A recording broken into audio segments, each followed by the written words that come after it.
Where does that stack up with your count? Your Honor, we have 33 minutes remaining. Okay. But we don't want to. How we're calculating objections. We don't want to dispute whatever the court wants to do. 33 minutes is fine. Okay.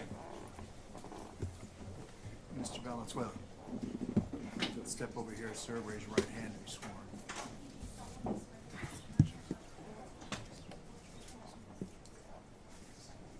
Sir, you'll make your way around to my right to the witness stand, please, and have a seat.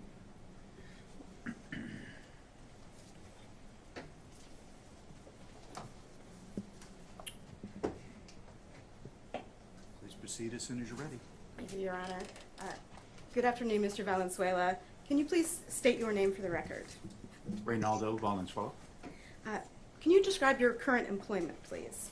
I am the co-elections director of Maricopa County Elections Department, overseeing early voting and election services. Did you have other positions with the Maricopa County Elections Department before you became the co-election director? Approximately 6 years ago, I was the elections director before the department had gone through a rearrange, and I also worked as assistant director for early voting and other positions for the last 32 years with Maricopa County Elections. In your role as co-elections director, what are your responsibilities, briefly? Overseeing primarily the early voting process, all of its departments as far as special election boards, mail-out balloting, and so on, and also candidate filing and campaign filing. Do you hold any professional certifications? Yes, I'm a SARA certified election registration administrator through Election Center and Auburn University. Held that certification for 16 years and renew every 4 years. I'm also a certified election officer through the Arizona Secretary of State, and I've held that certification for 30 years, and it's renewed every 2 years.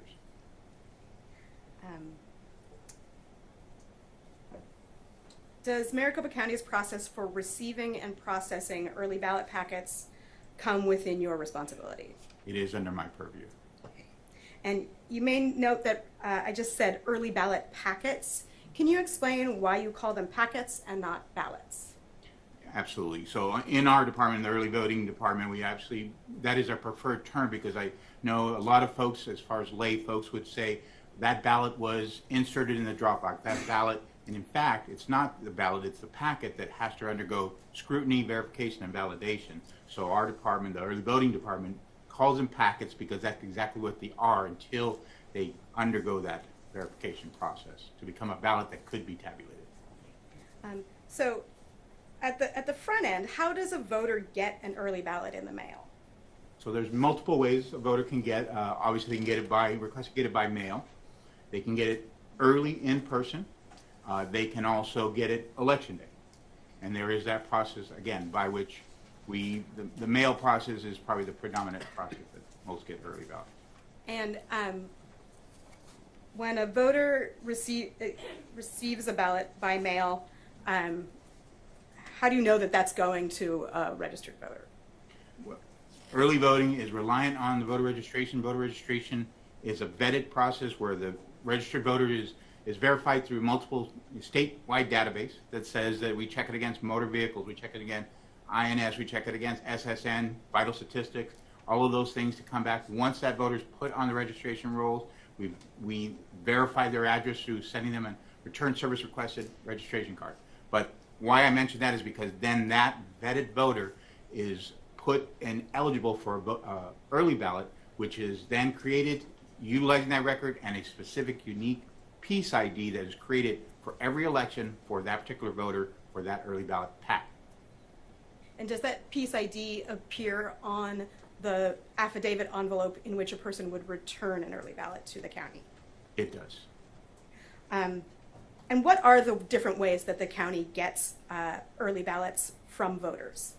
So Ballot packets. Ballot packets, yes. So the ballot packet itself can be dropped off at one of our drop-off locations, whether it's a standalone drop box, which we have two, one here in Mesa, one in our McTech facility, can drop it off on election day or in person at any time during the early voting in-person period, or can return it by mail.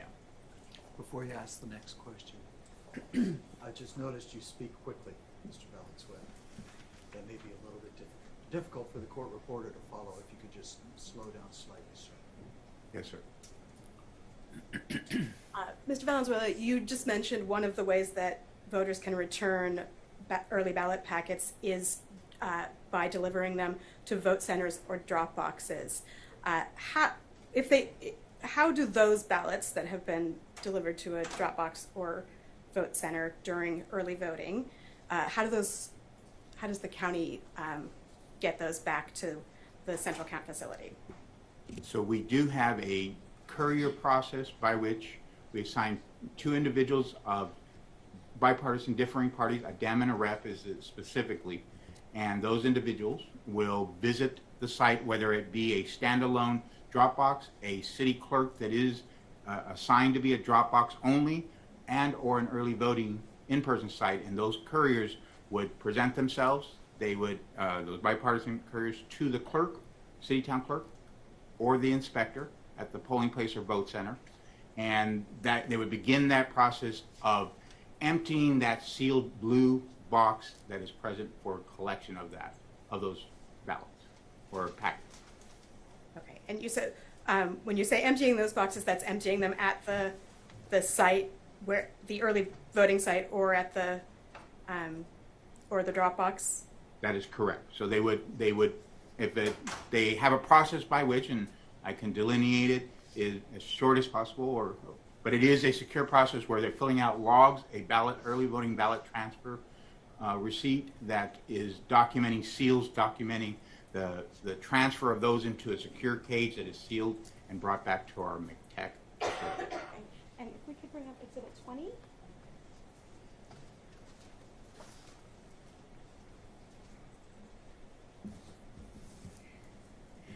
It seems like you may have anticipated my question.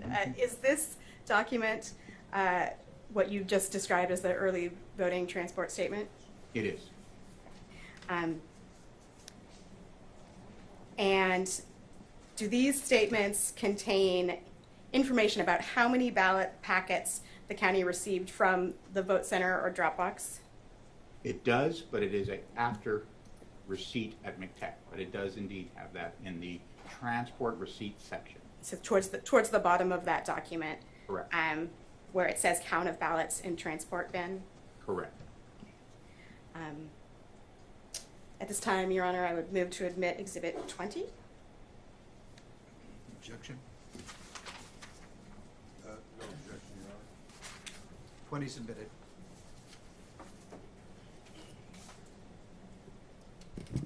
So I think we've gotten to the point where early ballots come back to the central count facility at the county. Where do they go next? So they go, this top part of the receipt, and it actually very clear is at location, is where they are basically just transferring those packets into a secure bin, sealing that, come to our McTech facility. Then we have two representatives, auditor boards, that are again made up of differing parties, a Dem and a Rep, that will take that and open that box and confirm and document on this bottom section, the transport receipt, all of the seals that were removed that are brought back from the original blue box, the new seals or the red box seals, and also the new seals we put on the box that we just left. It also will begin a process, because they're a smaller quantity, we do have a counting machine that we can run those packets through, and we will then process those and not shown here, but as an audit slip that we document how many of each packet we have received. There are three different types of packets: an in-person counter packet, which is a white envelope; a mail ballot, which an individual, we mailed it and they opted to deliver it, so it's a green envelope; and then we have voters that may have cast a provisional ballot. So there are three envelopes. They will take those bins, they will count those, they will document on there, count of ballots in transform bin, and they will ready them to then be commingled with several other boxes brought in and seal that for transport for an inbound scan process at Runbeck. And just briefly, you mentioned the different colors of envelopes. On this form, next to the line where it says count of ballots, where it says 107G/31W, what does that mean? That would be the 107 green affidavits, which would indicate mail ballots returned, and 31 white, which would mean in-person early voters that still, because there is no tabula there, still follow the envelope process or packet. Okay. So you've also mentioned receiving ballots by mail. How does the county take possession of ballots that are mailed back? So the county has with the United States Postal Service an arrangement that they do not deliver to us. We actually must physically be present at their main processing distribution center and have access list of individuals from our offices that would be eligible for that secure facility entry. And so we pick those up again with two individuals, a differing party, and they have those individuals' names on file, and they must show badges, and we collect those directly from the United States Postal Service. And when the county employees pick up the ballots from the United States Postal Service, how are they packaged? So like all mail that goes to that distribution, millions of pieces they go through, including mail packets, they are trayed and sleeved and caged. So when we come, there is a postal receipt that is an estimate of tray counts and totals within that tray, and so they are delivered to us at the dock in those cages, trayed and approximately 30 trays per cage. So if we had 2 cages, we could have 60 trays with X amount of packets within them. Okay. And what do the county employees, where do they go next with those ballots when they leave the United States Postal Service facility on 48th and Washington? So those 2 couriers or pickup individuals will go straight to Runbeck with that particular day's mail, whether it's several trays or several cages, depending on the turnout on that given day. And we then check in and transfer that. We complete a delivery receipt with Runbeck and transfer those cages into their custody with our county protective services there on site, but they are taken to Runbeck and transfer custody with chain of custody documentation. Okay, so at this point in the early ballot process, what services is Runbeck providing to the county when you drop those ballots off? Ballot packets. So those packets themselves, they undergo what is called an inbound scan. And what that inbound scan's purpose is 3 things. Is to, 1, take an image of that packet so that we have an actual image to utilize for signature verification instead of farming those physical packets around for signature review. So image of the packet, number 1. 2, they do a count, an actual detailed count of those packets in that cage to report back. And 3, they're also identifying and validating that it is an actual packet that we created utilizing that piece ID, that unique piece ID tied to that voter that is specific to that election and created by us and in our system for the voter. Thank you. Let me step back for a moment. Well, I think I needed to go one step back in the process to cover something else. Can you bring up Exhibit 82, please? Okay. So I think you mentioned that the ballots from the Postal Service come sleeved and trayed and in cages. Do you recognize this document that's up on the screen right now? I do. And can you tell us what that is? It is, as I mentioned, the process is called inbound scan. This is our Maricopa County inbound receipt of delivery document that when we show up at Runbeck, that we are basically transferring that custody, but also it's the results of that scan or the results of that estimate. The example is showing here 84 trays at 600 per or 400 per tray, and so on. Then it tells you the quantity, the estimated quantity based on that receipt. In addition to, we may have regular MOBs, which is a mail-out ballot that we're bringing because we've adjudicated or we cured one, and so on. So for this particular day, we had 1 tray of 599 regular MOBs and 1 tray of 13 what we call need packets, and that's a disposition that, should we have reviewed it and we can't make an absolute final determination, we need the packet. Very simple, we're very creative, but just need the packet back so we can have the physical packet to do follow-up with the voter or on the packet itself.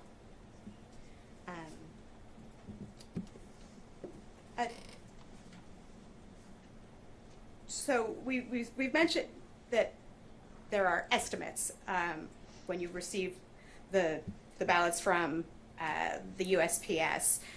Do you get an exact count of the ballots, the USPS ballots that are delivered to Runbeck when they scan them? Exactly. That is exactly the process, because there could be upwards of 10, hundreds of thousands that we can't count them at the dock. So we accept the tray count, the estimated weight count, as the post office provides to all vendors that pick up, and we then take it to that next detailed inbound scan count to get the exacting amount. Let's briefly talk about signature verification. I don't want to get into the details of the process, but why does the recorder do signature verification of early ballot affidavit envelopes? It is part of the process by which to prove identity. So obviously Arizona has a proof of identity. You go in person, you would provide photo ID. For a mail ballot, we don't request that you send your driver's license in, so that proof of identification is done through signature verification on signature exemplars on file, vetted signature exemplars, registration form, multiple registration forms that you may have on file. Also, past signature rosters. If maybe you're not an early voter, but you voted in person, we have all of those signature rosters and signatures, in addition to past EV affidavit, vetted EV affidavit signatures.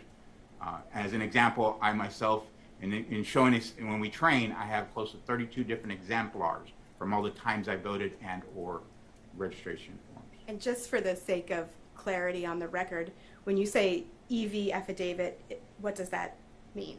The EV affidavit is the packet that we speak of. It is the packet has the attestation, and it has that I am who I am, and it has our unique piece ID printed and the voter's information.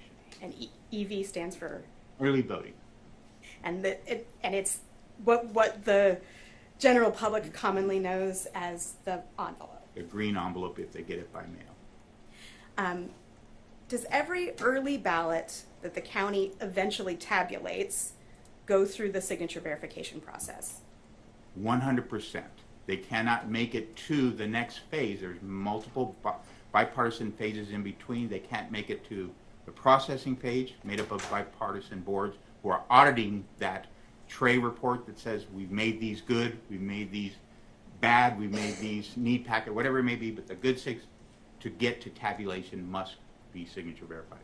And I have a piece of housekeeping. I think I did not ask to move the admission of Exhibit 82.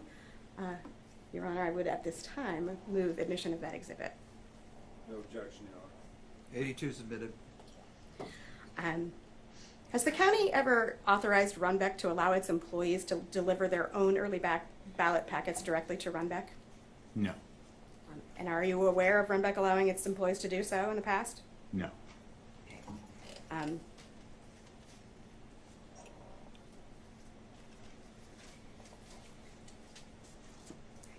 I have no further questions for this witness, and maybe some cross-examination.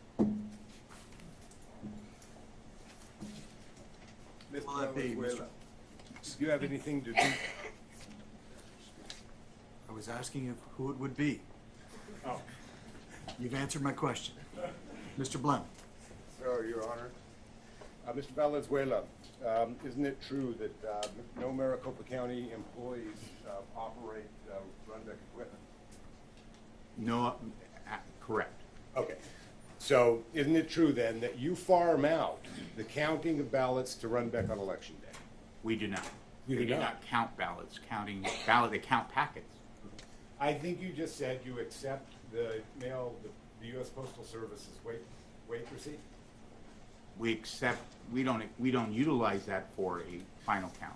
You rely on Runbeck to run these through their machine and give you a count, isn't that correct? That is correct, of the packets. Okay. And the county does not run or operate Runbeck? It is a certified vendor that we have contract with. Okay. And Exhibit 80, that's just an inbound receipt of estimates, is that correct? I'm sorry, you would turn The inbound receipt of estimates, that's just an estimate, correct? for the Exhibit 80? USPS packets. Who created Exhibit 80? Hold on. Objection. I think Mr. Blum is citing the wrong exhibit number. Oh, I'm sorry. The inbound receipt, the last one that was received. The 82. inbound receipt, 82. 82. Who created that document? The format of the document, Who made the document? Who signs the document? well, signs the document, it's shared between Shared. Runbeck and a county employee that Kurt. So it shows, does it not, that you are turning over ballots to Runbeck, correct? We're turning packets over. Packets. You have no idea exactly how many you're turning over, correct? We have an estimate, but we rely on that count, that certified vendor to do that. All right. final Why do count. we use chain of custody documents that show the details of how many ballots we have? Objection. When you count ballots, you put them on a chain of custody form, correct? Wait a During second. the EBBTS process? Objection. Calling for speculation, lack of foundation. Speculation. Hold on, wait, let me rule. I'm just gonna ask a different question, Your Honor, because I'm. Okay, withdrawn? EVBTS documents that you testified about and we just admitted into evidence. Those contain counts, do they not? They do. Of the number of ballots that were brought back. Why do we do that? The number of ballots that are delivered and the number of estimated in some cases. Why do we do that? Why do we provide that? Yes. So that we have a basis to reconcile to some degree. Okay. Isn't it so that we know exactly how many ballots were injected into the system at each point in the process? It is not, because It we is don't not. have that Okay. at the post office level. We As won't- you sat here, you just testified. Hold on, wait a Mr. second. Bell- Just a second. Let him finish answering. We only have one person speaking at a time, please. Okay? Sure. For the sake of my court reporter, okay, the record will look, if you've ever read a transcript, it has a bunch of dashes when people talk over themselves or each other, so please. And slowly. Mr. Valenzuela, you had absolutely no idea that Runbeck employees were allowed to inject ballots into the system, isn't that correct? I did not. You had no idea. And isn't it true that you had no idea because you do not keep adequate documentation with regards to the number of ballots you receive on election day and give to Runbeck? Yes or no? It's a simple question. Objection, Your Honor. Objection to what? Foundation, Mr. Valenzuela has not testified to regarding election day. If he's able to answer the question, I'm gonna let him answer. If he doesn't understand it, I'll have Mr. Blum rephrase it. So Are you in- if you can answer the question, sir, do so. If you cannot, tell us. Repeat, if you will. You have no idea how many election day ballots are transported to Runbeck because you do not document exactly how many ballots are transported to Runbeck. Isn't that correct? For the United States Postal Service pickup, we do not receive a finite number, so we do not know that number when we deliver it to Runbeck. Drop box ballots. Does the same apply? Does not. We do know that because it is small quantity where we have a counter that we can count 100 ballots, 1,000 ballots, but not 290 through this counter. You know the exact number? Exact number of. Ballots. Ballot packets. Drop box ballot packets. We do, part of our audit review is we do count the drop box ballot packets because they are outside of the purview, whereas a federal post office, they don't leave chain of custody from the federal post office once we pick them up, but the ballot boxes, we do make that count. On election day. On election day, no. Because we're not doing drop box courier process at that time. It's a different process for election day. Thank you, Your Honor. Oh, hold on. Would you by chance happen to know how many exact ballots were door 3 ballots? Was it 17,000? I wouldn't speak exactly to it. That would be under the purview. Do you know how many thousands of duplicated ballots there were? I don't have that number to speak definitively. You know how many spoiled ballots there were? I do not. Okay. Do you know how many ballots were rejected and not put in door 3, spoiled, duplicated, or otherwise? I have an estimate, but that's not under my purview as early voting. What's your estimate? For the, Okay, here's my question again very quickly, Mr. Valenzuela. How many ballots rejected and not put in door 3, spoiled, or duplicated? That I don't. I just know of the 17,000 number, which is a total of unread, not broken down. Thank you, Your Honor. No further questions. Thank you. Redirect. Briefly, Your Honor. Said I wasn't going to say that. Mr. Valenzuela, are election day operations and tabulation under your responsibility? They are not. And whose responsibility is over those two items? My co-director of elections, Mr. Scott Jarrett. Thank you. I have no further questions. Okay. May the witness be excused. Yes, Your Honor. Yes, Your Honor. Thank you, Mr. Valenzuela. You're excused, sir. The county's next witness, please. Your Honor, we call Scott Jarrett.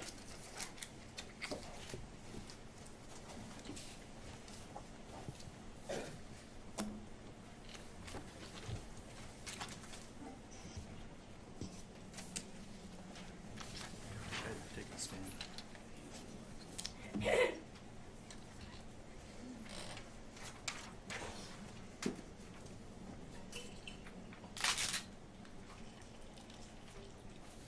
Your Honor. Mr. Jarrett, you remain under oath from your previous appearance. Do you understand it, sir? Yes, I do, Your Honor. Thank you. You may proceed, counsel. Thank you. Good afternoon, Mr. Jarrett. Could you please state your name? Yep, Robert Scott Jarrett. And where do you currently work, Mr. Jarrett? I work for the Maricopa County Elections Department. What is your current position? So I am the co-director of the Elections Department. I oversee in-person voting and tabulation operations. How long have you held this position? I was appointed by the Board of Supervisors in 2019. And could you just briefly describe your job duties in that position? Yes, so I oversee all in-person voting operations, so that includes early in-person voting that I report up to the Maricopa County Recorder for. That does include drop boxes. I also then oversee in-person voting on Election Day, as well as, so that would be all the recruiting and training of poll workers, recruiting of temporary staff that work at McTech, or the Maricopa County Elections and Tabulation Center. And then I would also oversee warehouse operations, then all tabulation functions, including at the central count facility as well as at the voting locations. And what's your educational background? So I have a bachelor's degree in accounting from the Arizona State University. And what did you do before you were the co-elections director? So I was an internal auditor with Maricopa County, and then also had some time with the Maricopa County Community College District, auditing performance, auditing risk management, risk mitigation, as well as compliance audits. Okay. So we're just going to generally discuss how elections are conducted in Maricopa County on Election Day. To start, what was the total voter turnout in Maricopa County for the 2022 general election? So voter turnout was 64%, or 1,562,000 voters, or approximately there. Okay. And how did that compare to previous midterm elections? So it was one of the higher percentages.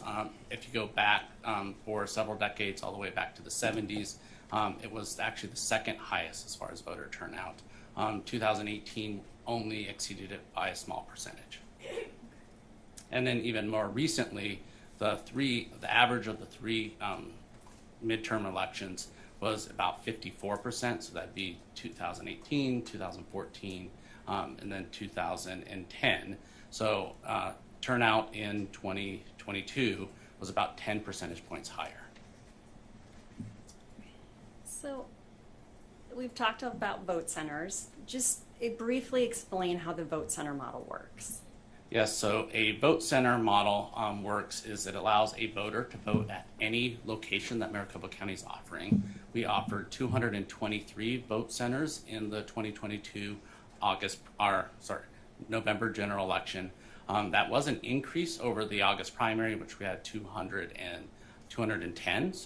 And it was also an increase over 2020, which we had 175 vote centers.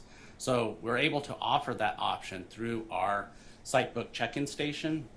So that will confirm if a voter is registered, confirm that they've not voted previously, and then it will allow us, in conjunction with our ballot on demand technology, our printers, to print that specific ballot for that voter. Maricopa County, we have over 12,000 different ballot styles, so we cannot offer a vote center model without that ballot on demand technology. So, thank you. How does the elections department, well, actually, what's the average distance between vote centers? What was the average distance in the 2022 general? So we performed that calculation actually based off the August primary, where we had 210 vote centers, and that average distance was just under 2 miles per vote center, 1.98. We did add then those 13 additional vote centers for the general election. So that actually distance would be smaller, but I don't have that specific calculation. So on election day, when people are voting, and at times waiting in line to vote at certain vote centers, how does the elections department communicate with the public about the wait times that are at the various vote centers? So when we're tracking this information through our site books, our poll workers are going and gathering the number of voters in line, and they will go count all the way to the end of those lines. They report that back to us through that site book. Then we post that information onto our website that is updated about every 15 minutes from every one of our voting locations. So voters will know when they're attempting or driving to a voting location, what is that wait time at that location. We advertise that through, so we had many different press conferences leading up to the election, informing voters to use that website. All in-person voters are also provided a sample ballot. And on that sample ballot, it directs voters to, it does provide their closest location, but also that they could go to the locations.maricopa.vote website to identify what are all their voting options and in-person voting locations. So, based on Maricopa County's calculations, which, well, let's start with you. You heard Dr. Mayer's testimony earlier today regarding his analysis of wait times. Is that right? That's correct. And did you agree with his description of the way that Maricopa County makes that calculation? So we make our calculation based off of how many voters are in line and how quickly they're able to check in to those voting locations. So that is how long it's taking them from the end of the line to be able to check in to then receive their ballot. And that's based off historical knowledge as well as the throughput, how many voters are getting through and checking in on a site book. And I think you heard, or I recall Dr. Mayer testifying about people's perceptions sometimes being incorrect about the length of time. What are some of the things that you've observed or experienced impacting that perception or misperception, perhaps? Yeah, I think when someone's making an estimate about how long they've waited in line, they may be making that off of when they arrived, they parked at the voting location, right? Whether they've then stood in line, right, to be checked in at the voting location, how long it took them to get their ballot, but also then how long it would take them to actually vote their ballot. And that can vary greatly, right? So some voters, we had in Maricopa County one of the longest ballots ever, on average over 85 contests. So some voters come in very, very prepared, right? They may even bring a sample ballot with them, and that can help them expedite and fill out that ballot much more quickly. Some voters may come in and they'll see the contest and they only want to vote a few. So that might only take them a minute or fewer to even complete that ballot. But then some voters, and this is we allow this. We encourage voters to be able to do this. We want them to be informed.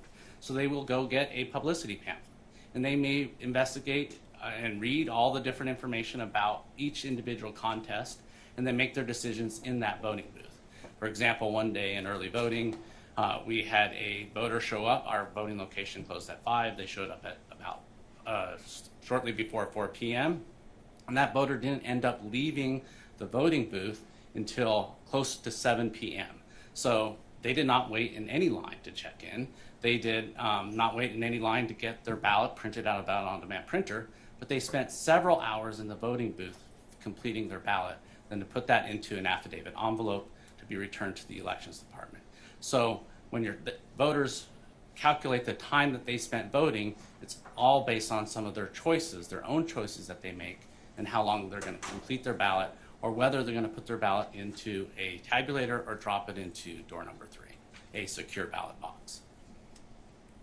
So, based on the county's analysis, what were the longest wait times on election day? So we had at about 16 locations, wait times approaching about 2 hours, or between 90 minutes and 2 hours. And that was not for the entire day. That was intermittent. Some of those were towards the end of the day. But in every one of those instances, we had locations that were close by for a voter to be able to choose a different option to be able to drive to. In some of those cases, it was less than 1 minute wait times. And just to reiterate earlier, that's all communicated and publicly available to the public on the county's websites. That's correct. They could sort on our website not only by entering in their address, they can sort by wait times as well. And we had more than 85% of our voting locations on election day never had a wait time in excess of 45 minutes. And it was, I believe it was over 160 locations never had a wait time over 30 minutes. So this information that you just provided, was this part of the analysis that was provided in the report to the Attorney General that was discussed yesterday? Yes, that's correct. So I drafted that report. It was based off of all the information that we had, the data that we had in the Maricopa County Elections Department, so every aspect of that. And with regarding to wait times, it's based off that very systematic approach of how we train voters, or how we train our poll workers to enter that data based on the number of voters in line. So is it your belief that the information in that report was accurate and correct? That's correct. I believe that it was accurate, and what I communicated to the Attorney General through that report was done with integrity and was accurate. Okay, so let's move on to actually Election Day. And you talked about the ballot on demand printers, and you discussed that more than 12,000 ballot styles Maricopa County has, and that's why those ballot on demand printers are required, right? That's correct. Okay. On Election Day in 2022, were there issues with some of the county's ballot on demand printers? Yes, there were some issues with some of our printers. And can you describe what those issues were? So we are in the middle of our root cause analysis still on this, but we have identified a few items that contributed to the printer issues. The first was our, and what we would have our smaller printers, our Oki printer. And that was, it was not printing ballot timing marks on the back of the timing mark dark enough, or some of them were speckled. And that was due to what we identified was the printer settings or the heat settings on a fuser. And we needed to adjust those printer settings to all be consistent at the highest heat setting. Now, we had used these heat settings for prior elections in 2020, as well as the August 2022 primary, the exact same heat settings. We had gone through stress testing and identified that this was not an issue or was not identified through that testing. But on election day, we identified that due to the variance and the number of ballots being printed through, along with the affidavit envelope, as well as the control slip, we needed to change those heat settings to be consistent for all three types of items being printed from those printers to be at the highest heat setting or the heavy heat setting. A few of the other items that we've identified, though, as far as our ballot on demand printers, we did identify 3 different locations that had a fit to paper setting that was adjusted on election day. So those were at our Journey Church in a North Glendale, Peoria area. That had about 200 or a little over 200 ballots had that setting on it out of about 1,500 ballots voted at that voting location. That'd be the same with our Gateway Fellowship Church, which is in a East Mesa voting location. That had about 900 ballots out of just shy of 2,000 ballots voted at that voting location. And then we had a LDS church, Lakeshore, in the heart of Tempe, that had about 60 ballots out of 1,500. So just shy of 1,300 ballots. And that was due to our temporary technicians, when they were trying to identify solutions on election day, adjusting a setting. Now, this was not direction that we provided from the Maricopa County Elections Department, but adjusting that setting to a fit-to-paper setting.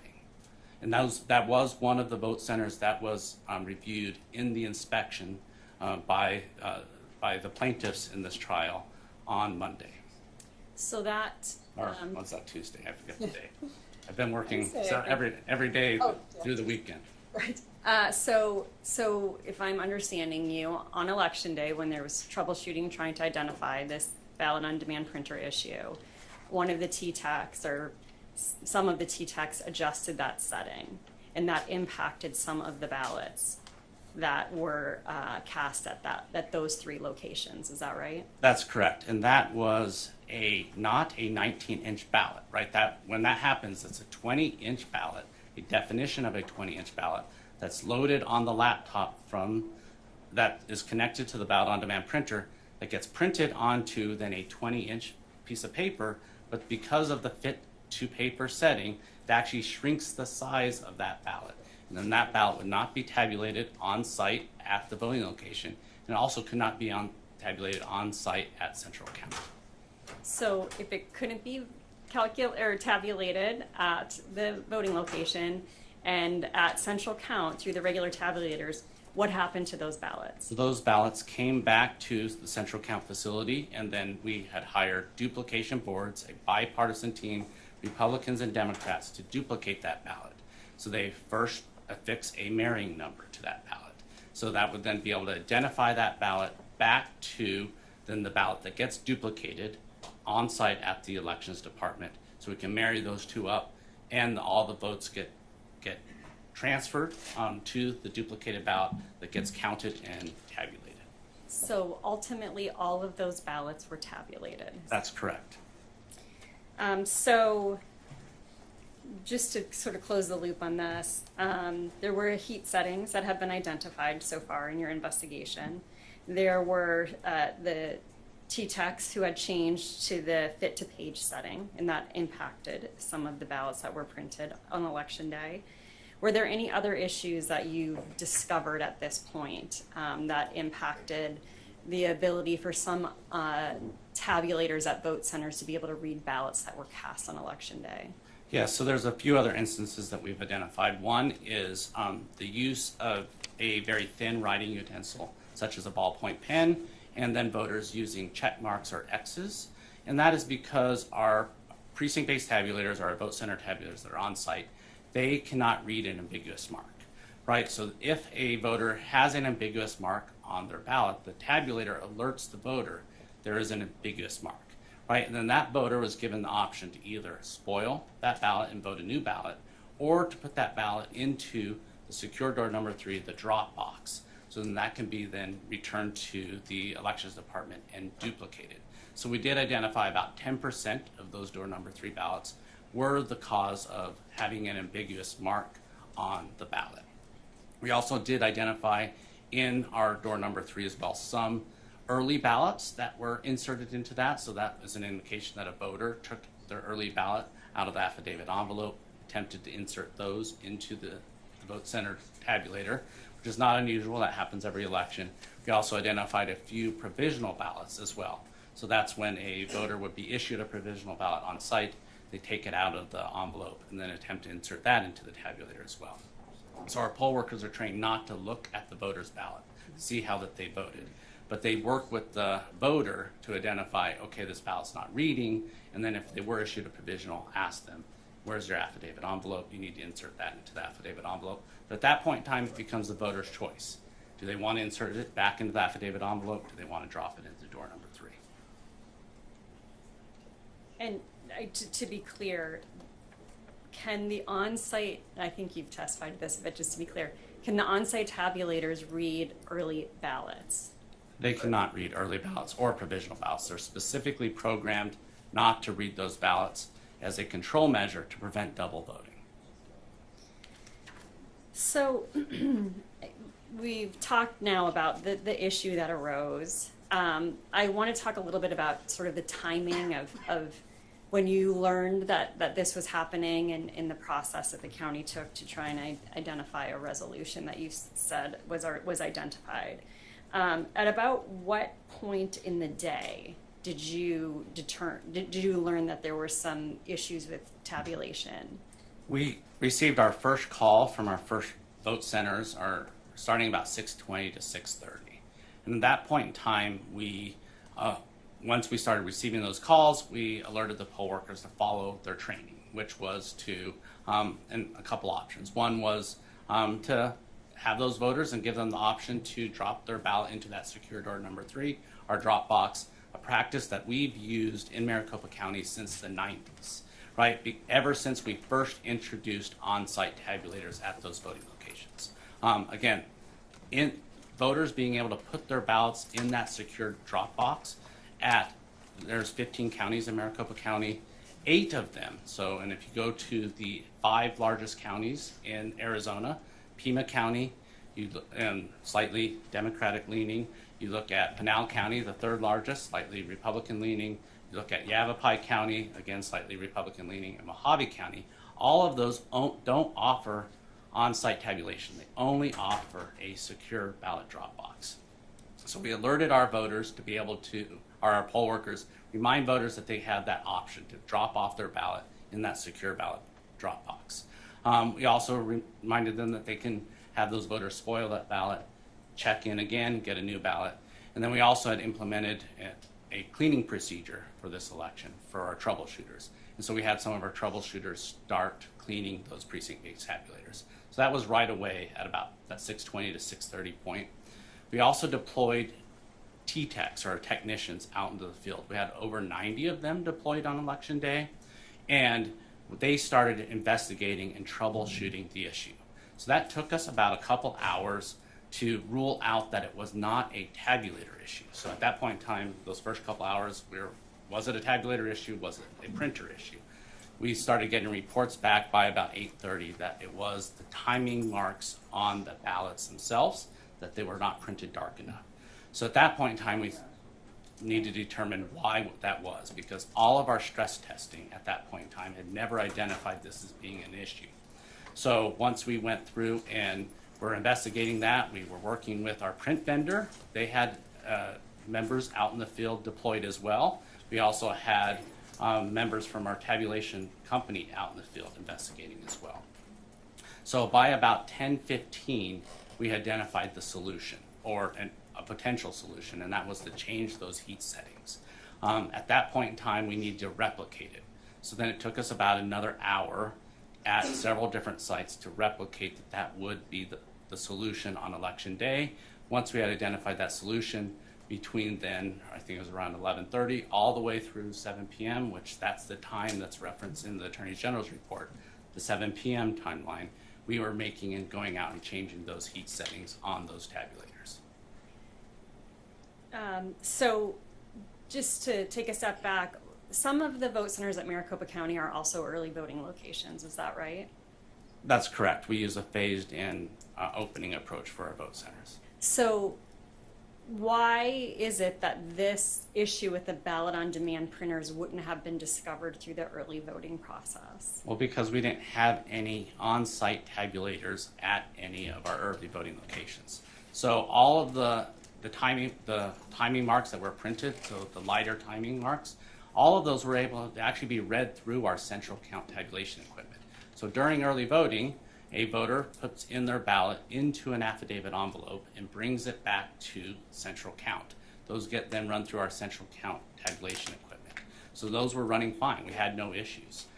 So only the ones actually that weren't running through our central count or our tabulator were the ones that were the fit to page setting for those printers, and none of those were occurring during early voting as well.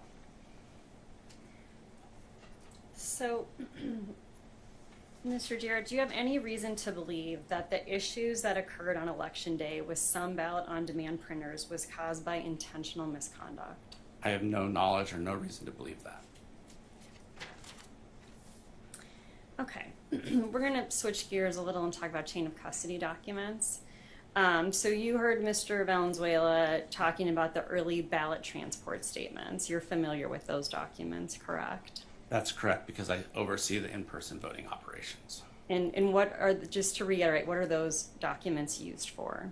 So those are used by our bipartisan courier teams to go out to vote centers and drop boxes used during early voting, the early voting period, all the way up until the day before Election Day, to retrieve early ballots that are in that affidavit envelope, and to document how they're transferred from those vote centers back to the central count tabulation center. So documents all the tamper evidence seals, who those individuals were, as well as once they get back to the central count facility, the count of the number of early ballots that were transported. So then that gets us to the day before Election Day, right? Let's talk about Election Day and the chain of custody documents that are used on Election Day. Could we pull up Plaintiff's Exhibit 85, please?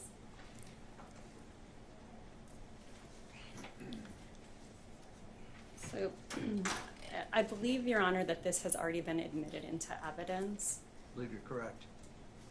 Right? Yes. 82. Okay. Well, so thank you. I'll take a minute to establish the foundation for this document. Mr. Jarrett, do you recognize this document? Yes, this is an example of one of our precinct ballot reports that are completed. And well, first, the seal numbers that are here are actually during our logic and accuracy test. When we're scanning those in, those seal numbers are for the tabulators that are on site at every voting location. So some of this information is populated by the elections department to it occurring on Election Day. Mm-hmm. We deliver all of these precinct ballot reports to our inspectors. So those are the supervisors at every voting location. And then the inspectors, along with their fellow poll workers, will complete these documents on site at the voting location. Some of those tasks are done during the opening procedures. Some of those tasks are done during the closing procedures.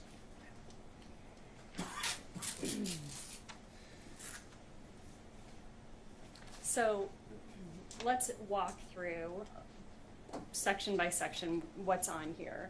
So you talked that the purpose of this is for the inspectors and some of the poll workers on Election Day to document what's occurred at that location. So what is the first section that's identified as opening polls? What information is provided in that section? Well, so I will say there is a name of the facility that was just higher up on the voting location. So each one of our facilities has this report that identifies the location in the facility. The next section talks about the tabulators and our accessible voting device. So this is to document that each door or port on that tabulator has a seal number affixed, right? Those seals were affixed by the elections department employees prior to or during the logic and accuracy test. And those are what the poll workers used to verify that those tabulators had not been tampered with between the time that the elections department affixed those seals and when the poll workers are opening up the voting location and opening the polls on Election Day. We also have information related to the accessible voting device. We have a lifetime counter that is being added to the right there, beginning lifetime counter under the accessible voting device. And then if there were any beginning total ballots printed, the accessible voting device is not widely used at all of our different voting locations. So it's not unusual for there not to have a ballot count on that next line, the beginning total ballots printed. And I think you said that the inspectors and the poll workers are completing these documents. What, just briefly, kind of training do the inspectors get prior to having that role at the vote centers on Election Day? So we go into in-depth in-person training on this form for all of our poll workers on how to complete this, not only our inspectors, but it's covered through a PowerPoint presentation that goes through what are their responsibilities. We also provide a training manual that details exactly how this form should be completed. And then there's different checklists within our training manual for assignments on what the different poll workers and the roles that the poll workers play in completing this form. So there's 2 tabulators at every location, correct? That's correct. So they're Oh, we filling- had 2 tabulators at every location except for one, which is our Gawker Village location, which is actually, to get there, we have to go through Pinal County, and it serves the Tohono O'odham Nation. So, Every other vote center had 2 tabulators. thank you. So if we could scroll down a little further on the document.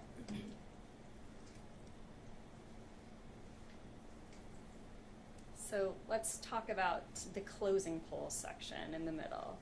What information is provided in that section, and when is that? Well, let's start with what information is provided. So at the end of the night, after the polls have closed, all voters have finished voting and left the voting location. The poll workers start their closing operations, and then they start getting and compiling some information. Some of that information comes from the tabulators themselves. So that's what we see the ballot count on tabulator screen. So there's the 2 different tabulators, so then they'll log how many ballots were counted on each tabulator.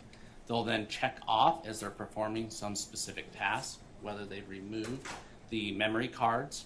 So those memory cards are what are going to be read in on election night to report results. So they're going to be removing those. They're going to be taking off a tamper evidence seal. They're actually going to be affixing that tamper evidence seal to the back of this form. And then they're going to then take those memory cards, put them into what we call a bubble pack. That's going to be in a container so that those memory cards can be securely and safely transported back from the voting locations.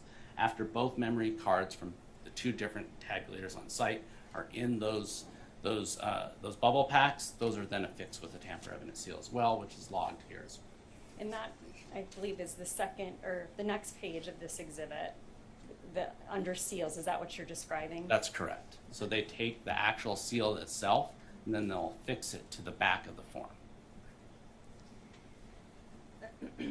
So let's then move down to the bottom section. It says security seals. What information is being provided in that section? So here is where we're documenting the chain of custody of items being returned back from the voting location. So if they have a black bag, so those black canvas bags, those are what the poll workers use to return the voted ballots. So those live loose ballots that are not in an affidavit envelope. So they'll put those in a black canvas bag, then they'll affix a tamper evidence seal to those bags, and they'll log that information here. Now every voting location has 2 black bags that we issue to it. But sometimes the voters only use one of the precinct-based tabulators, so they only take out the ballots from one of those locations, put it into that black canvas bag, so there'll only be 1 seal that's logged. They're logging here. The other information here is a red box, or a red box seal.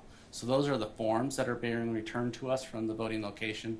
So it's a secure container that has a closing lid, and then they'll be able to fix tamper evidence seals to those, and then log that information here on this form. And then those blue box seals, those are the transport containers that we're delivering the early ballots that are in those affidavit envelopes back to the elections department. So it's very clear, they're not loose ballots at that point in time. They're in a sealed green affidavit envelope with a unique piece ID on that affidavit envelope.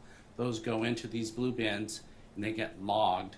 The seals on those get logged onto this form, and this is what documents the secure transport from the voting location from the poll workers to the elections department. So before we talk about how all of this information and all of these items make their way back to MCTAC, Scott, in your position, are you familiar with the Elections Procedures Manual? Yes, I am. And in talking about this section on the blue box seals and the process that you just described for putting those green affidavit envelopes that were collected on election day into those boxes and sealing them, is that consistent with the requirements of the Elections Procedures Manual? Yes, it is. Chapter 9, subsection 8, subpart B, I believe it's on page 192. It describes that at the end of, that's closing procedures for our elections boards at our voting locations. So it provides for them to be able to put those early ballot affidavit envelopes with the ballots sealed inside into a secure container. Does not require that we count those at the voting location. It just requires that we put those into a secure container, affix that with tamper-evident seals, and return it back to the Elections Department. Your Honor, before we move to that, I would like to move Plaintiff's Exhibit 85 into evidence. Any objection? No objection, Your Honor. No objection, Your Honor. All right, 85 submitted. Are you able to pull up Exhibit 60? And if we can go to page 192, Mr. Jarrett just referenced.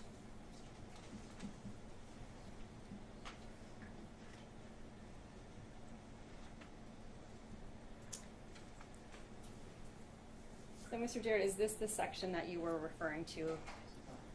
That's correct.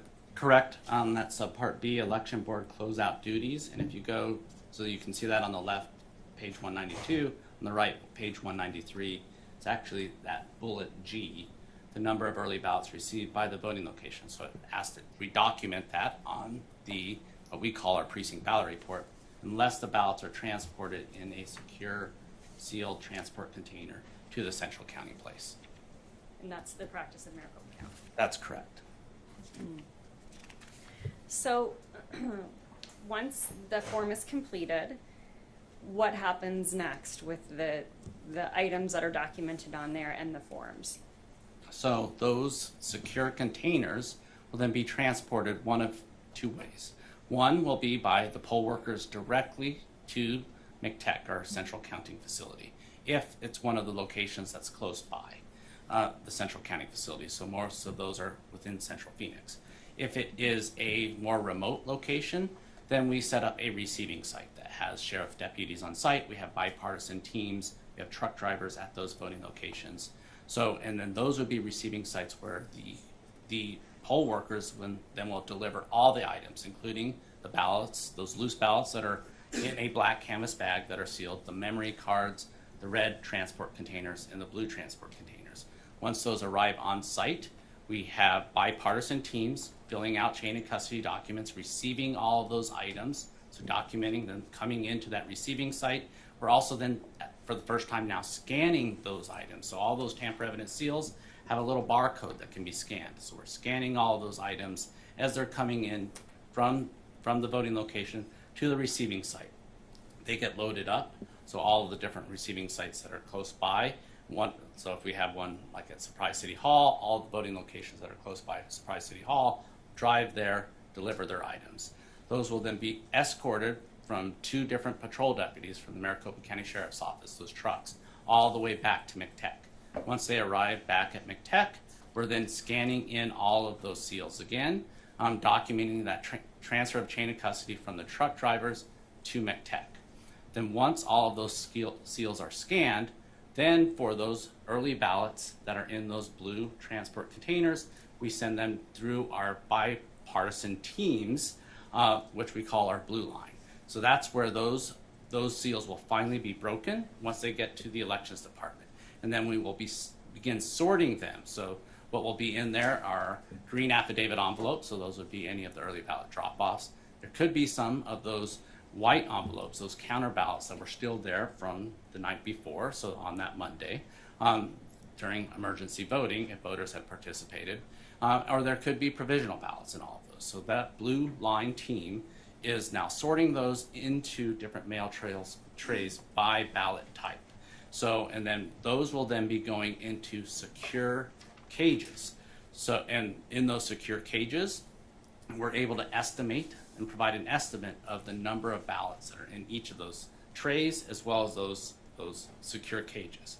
We then have a bipartisan team then in a truck deliver those to Runbeck on election night. We also employ a 2-member team at Runbeck. So when we are delivering that first ballot, those early ballots, again, in a green affidavit envelope, there's a team on site at Runbeck. One of them is a permanent employee. That permanent employee has a county-issued cell phone, so they can take pictures of forms that are being scanned through and counts and numbers, documenting the exact numbers that are being scanned in by Runbeck. We also had a temporary staff member that was appointed by the county chairman for the Republican Party that was also on site during this whole process. Those members are signing those inbound scan receipt forms. So as they're going through and being counted by those high capacity scanners, counting those green affidavit envelopes on election night, all the way through till the next day, which was not completed until actually 5 p.m. or just shortly after 5 p.m., they were scanning each one of those, and then they'd be able to scan them by ballot type. So here's the number of green affidavits that were in spec, right? So some of them are underweight. So we're even documenting how many of those ballots were underweight, how many of those ballots were overweight, how many of those ballots actually didn't have a valid ID number. Those are a voter returning to us in a green affidavit envelope their maybe primary ballot or their 2020 ballot. So, and we're documenting all of those. So once they're scanned in, we have a one-for-one tracking for every one of those affidavit envelopes. But we also have a total count.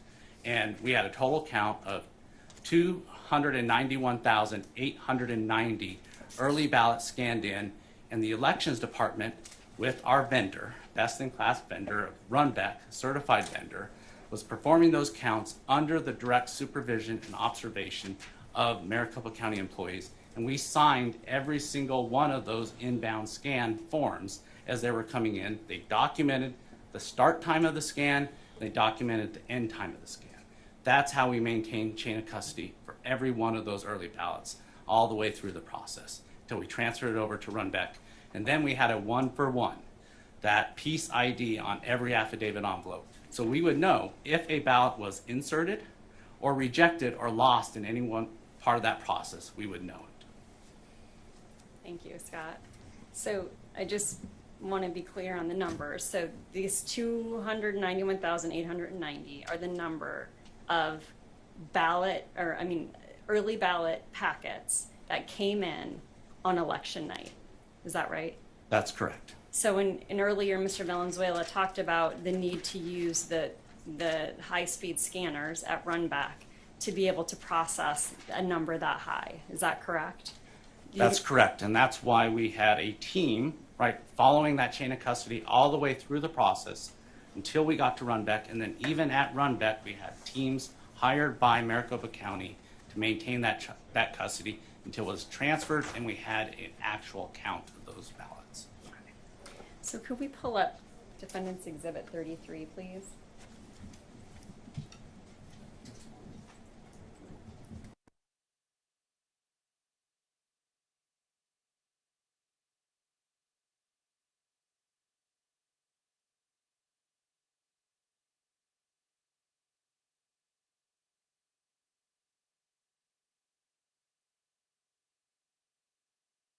That's completed, and then you can see, and not in the best image quality, but you can see right under where you can see the grid or the boxes, there's some staff member signatures that are being signed right there.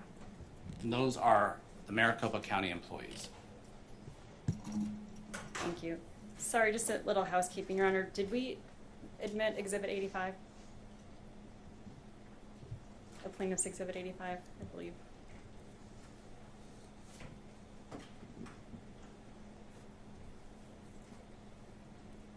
Today? Okay. Today, yes, it was. Yep, that's okay. Okay, sorry, Scott. So we started, these are the ones that are used on election night, I believe you just said? That's correct. Okay, so let's talk about the information that's documented on here, starting at the top. So it will be identifying the date and the operator at Runbeck that's running their equipment, right? And then we have an election number that's assigned for every election. So that's documented at the very top of this. The next items are going to be the batch ID that's assigned by Runbeck. That's being scanned through their inbound scan equipment. And then the next pieces of information start counting the number of green affidavit envelopes that are being scanned in through their equipment. So the inbound scan here, it's showing there's 9,940 inbound scanned green affidavit envelopes. Also then will show the number of provisionals, and here I can't read it on this equipment because of the image quality. It will also show the number of early ballot affidavit envelopes that are overweight. So that could be that the voter kept the instructions in that green affidavit envelope. It'll show then the number of green affidavit envelopes that are underweight. So maybe that's an empty affidavit envelope, or maybe the ballot's damaged inside and it's not a complete ballot. It also show then the number of ballots that didn't have or had an invalid ID. So those are potentially the green affidavit envelopes that are from the primary election, right? Or then if it's unreadable. So there are some times where there's a damaged green affidavit envelope, or that affidavit envelope can't be read. So we're taking that image, then those will go through special handling, turned over to the recorder's office and the early voting team to document that transfer of custody. And I think you testified before that at all times of this process, from when these are taken out of the blue bins, placed into the trays, into the cages, transported to Runbeck, that is all done under the observation of Maricopa County permanent employees. Is that right? That's correct. Okay. And so if you look at this document, again, it's hard to see it on here, but where do you see that the county employees have signed off and verified the information on here? So it's those signatures just below that grid, and you can see two different signatures. One of those is one of our permanent employees, and one of those was then that temporary employees. And by the way, it was a Democrat and a Republican there, so that we had that bipartisan representation as well. And then our permanent employee with their county issued cell phone, after each one of these were scanned in, they would take a picture of that, and then they sent that via email to me, Mr. Valenzuela, and a few of the other election directors, our assistant election directors within. So we had then an accounting for these via image as well. And just to be clear, the temporary employee that you referred to was appointed by The county Republican chair for the Maricopa County Republican Party. Okay, thank you. And then once this process is completed, then these go, am I correct that these go through then the signature verification process like Mr. Valenzuela described in his testimony? Is that right? That's correct. So these ballots would then be secured and stored in a vault, right? Under them we have a security guard on site, a Maricopa County employee, security guard on site for 24 hours a day. And then once they are completed the signature verification process, then they won't be transferred back to the county until that's completed, and all of those are documented through those forms that Mr. Valenzuela went through. Thank you. Your Honor, I'd like to move Defendants Exhibit 33 into evidence, please. Any objection? No, Your Honor. 33 is admitted. All right, one last point, Scott. I during the course of this process, we've heard discussion of the 275,000 plus estimate that was made after voting was completed on Election Day. Can you explain how that number, how that estimate gets made on Election night? So those were based off all those green affidavit envelopes coming back through those blue transport bins that we broke the tamper evidence seals on, and then taking those out and organizing them into those mail trays. So at that point, it's just an estimate. And so then Mr. Recorder, Richard, he made an estimate early in the day following Election Day on 11/9, the day after. We had not finished our scanning in process. That wasn't completed till much later in the evening, just shortly after 5 p.m., when we had that full accounting for all those 290,000 early ballots. So that estimate was released earlier in the day to just give an indication of there was going to be 275,000 plus early ballots that still needed to be counted. Thank you, Scott. One moment. All right. Thank you, Your Honor.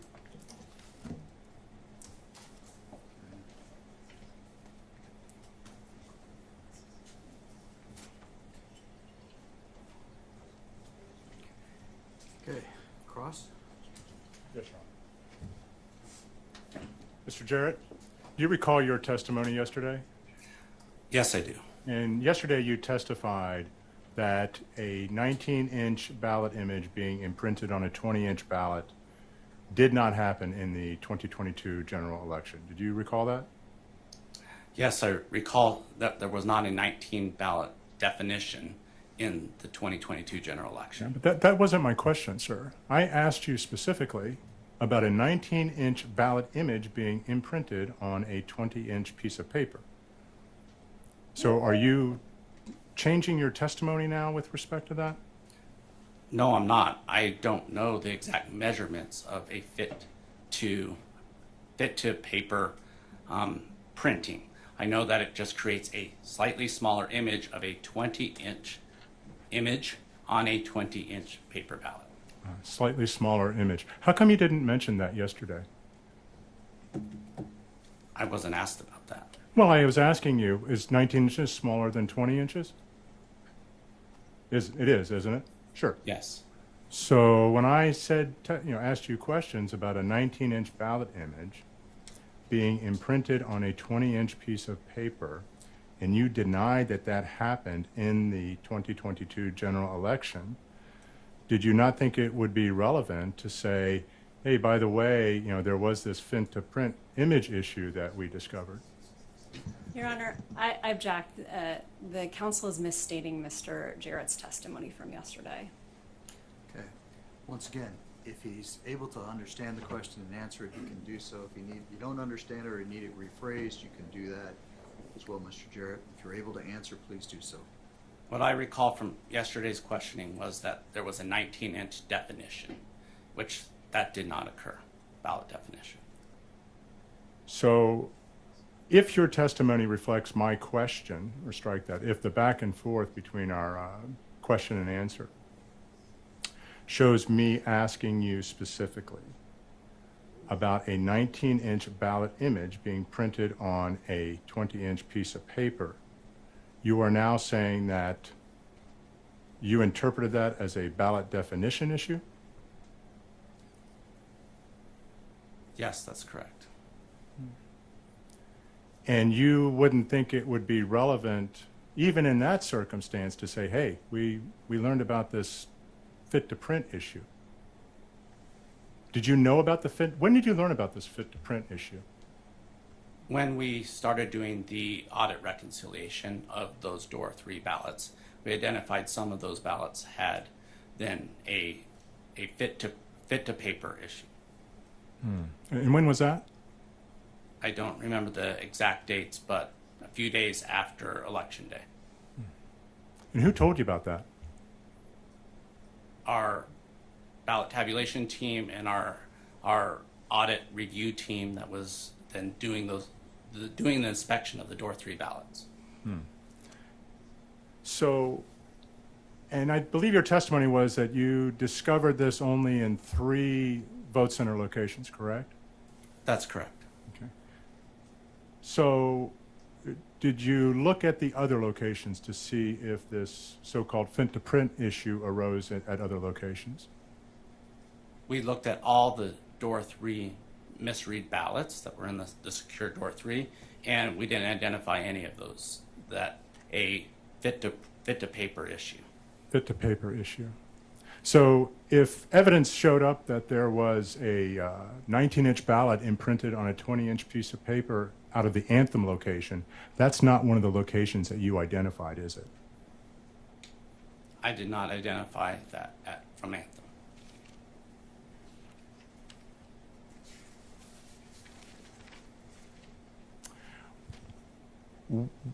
When did this so-called adjustment to the printer settings happen on Election Day that gave rise to this fit to print issue? I don't have the specific time, but it was during the course of Election Day. And was this fit to print issue, how did those settings get changed? Was it at the direction of somebody from Maricopa or just somebody on their own doing it? It was not at the direction of anyone from Maricopa County. So was the change in the settings in response to tabulator issues? So we believe, at least at one of the sites, one of the technicians was attempting to troubleshoot and then made that change. So if other sites, if the tabulator issues arose immediately before any technician made any changes to the print settings, then your theory of a fit-to-print issue would not be correct. Yes? No, I disagree. So when would the changes to the printer settings have been made? So the reason I know it didn't occur prior is because during our test prints, prior to election day, there was no identified fit to paper setting issue. And when was that? We do that during when we're setting up each voting location. We run test prints on all of the printers. And how would you know that it didn't arise? It was never reported back through our chain of custody from the technicians to up to me, which they would have reported that to me. Why do you think they would have reported it to you?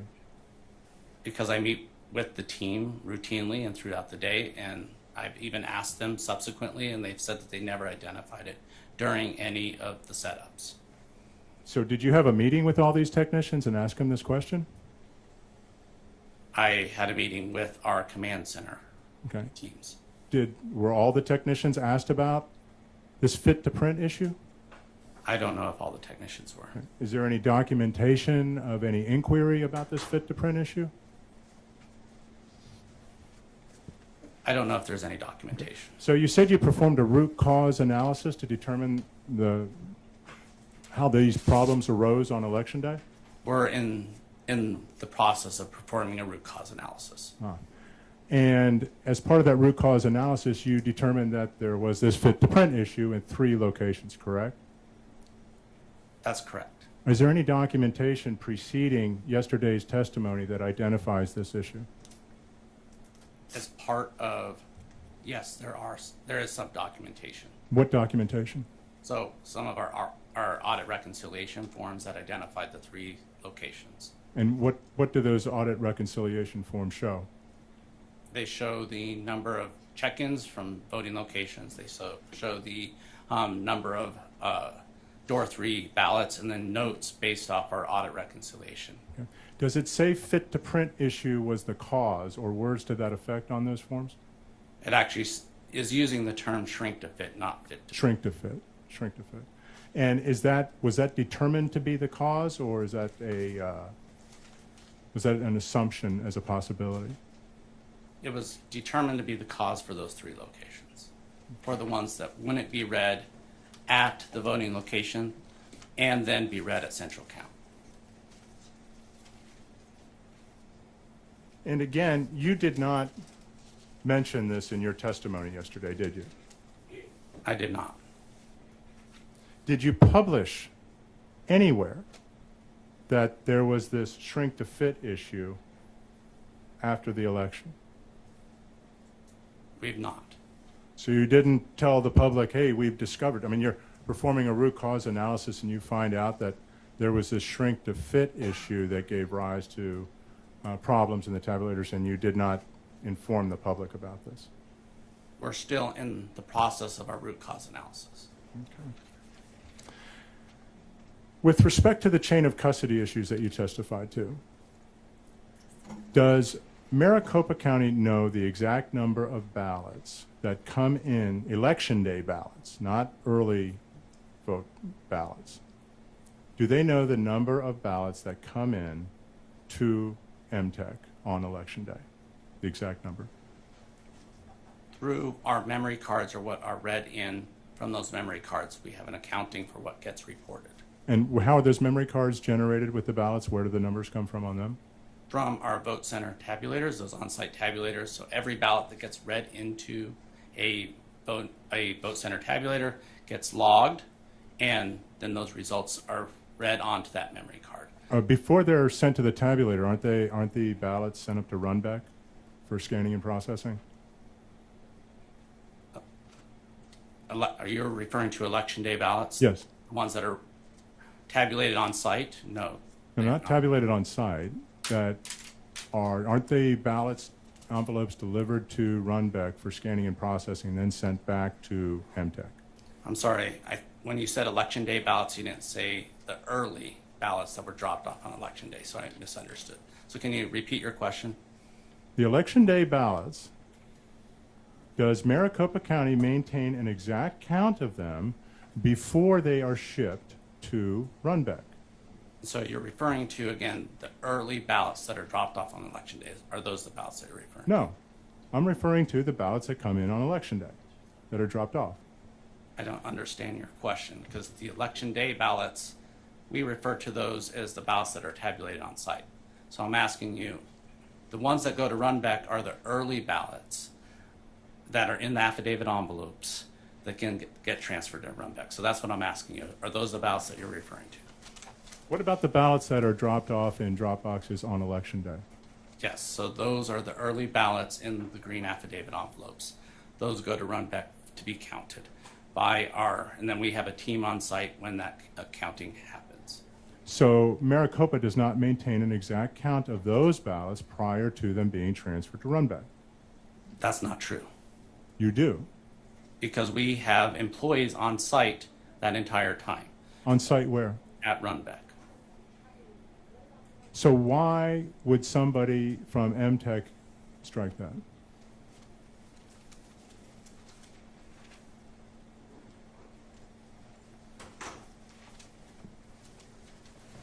Is it your testimony that the printer set changes that gave rise to this so-called shrink the fit issue, was that done on election day?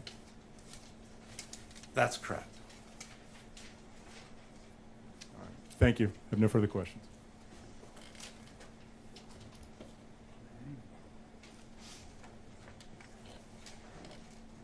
Thank you, Your Honor. I have just a couple of questions. So Scott, to be clear, the question that you were asked yesterday was whether or not there was a 19-inch definition in the election management system. Is that correct? That's correct.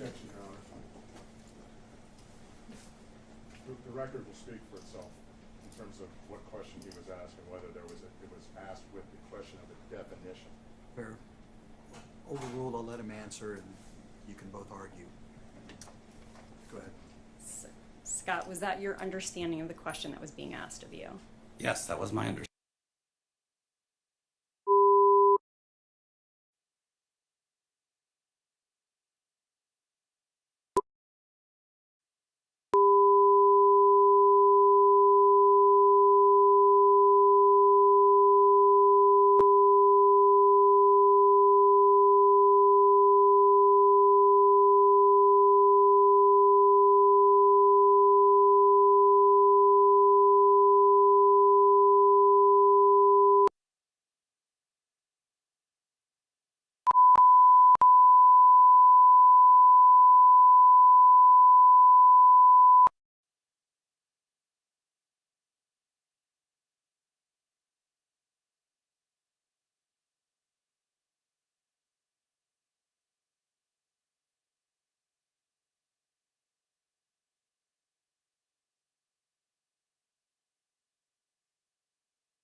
Those ballots can get tabulated. So then those would go to a bipartisan duplication board, and then they together would make determinations on voter intent for each contest on the ballot. Those would then get duplicated. That ballot would be printed, and that ballot would then be run through a central count tabulator to be counted and then reported.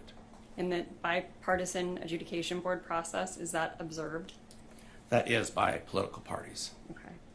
And you testified that there were a few, thus far in the root cause analysis, there have been a few different issues that have been identified that caused some ballots to be placed into door 3. Is that right? That's correct. Okay. And is the root cause analysis completed? No, it's not. Have you presented it publicly to the Board of Supervisors yet? We have not. Okay. I have no further questions, Your Honor. All right. May the witness be excused. Yes, Your Honor. Thank you, Mr. Jarrett. You're excused, sir. Okay. Does the county have another witness? Ms. Defendants. Bo Doyle on behalf of the Secretary of State. With Your Honor's permission, I'd like to call Ryan Macias and put him on from council table. He'll be appearing remotely so that he can see me while I'm examining him. From council table? Well, you just want to sit, she was going to sit there rather than be at the podium. Oh, yeah, that's fine. Not a problem. So you're calling Mr. Macias? Yes, I believe he's in the waiting room, Your Honor. And Your Honor, I just want to point out before we get going on another witness, it's about time for we 50-year-olds afternoon break. Thank you, Mr. Blount.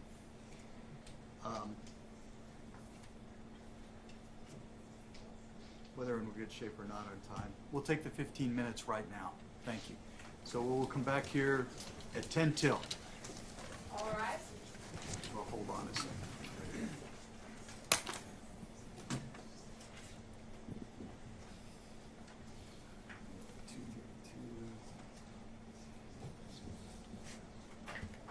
All right.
right, this is CV 2020-095-403. This is Lake versus Hobbs et al.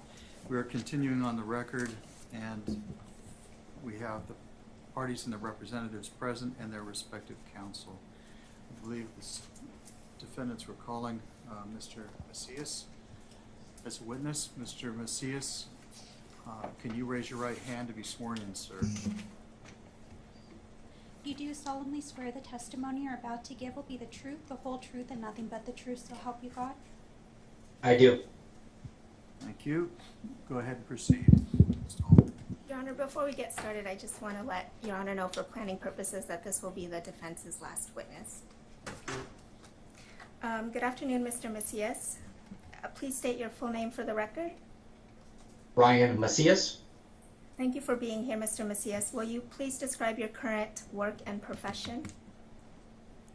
Yes, I am a subject matter expert consultant in election technology, election infrastructure, elections administration, as well as voting systems and other areas of critical infrastructure. I have worked in the healthcare field, the space sector, information and communication technologies, and other areas of critical infrastructure as well.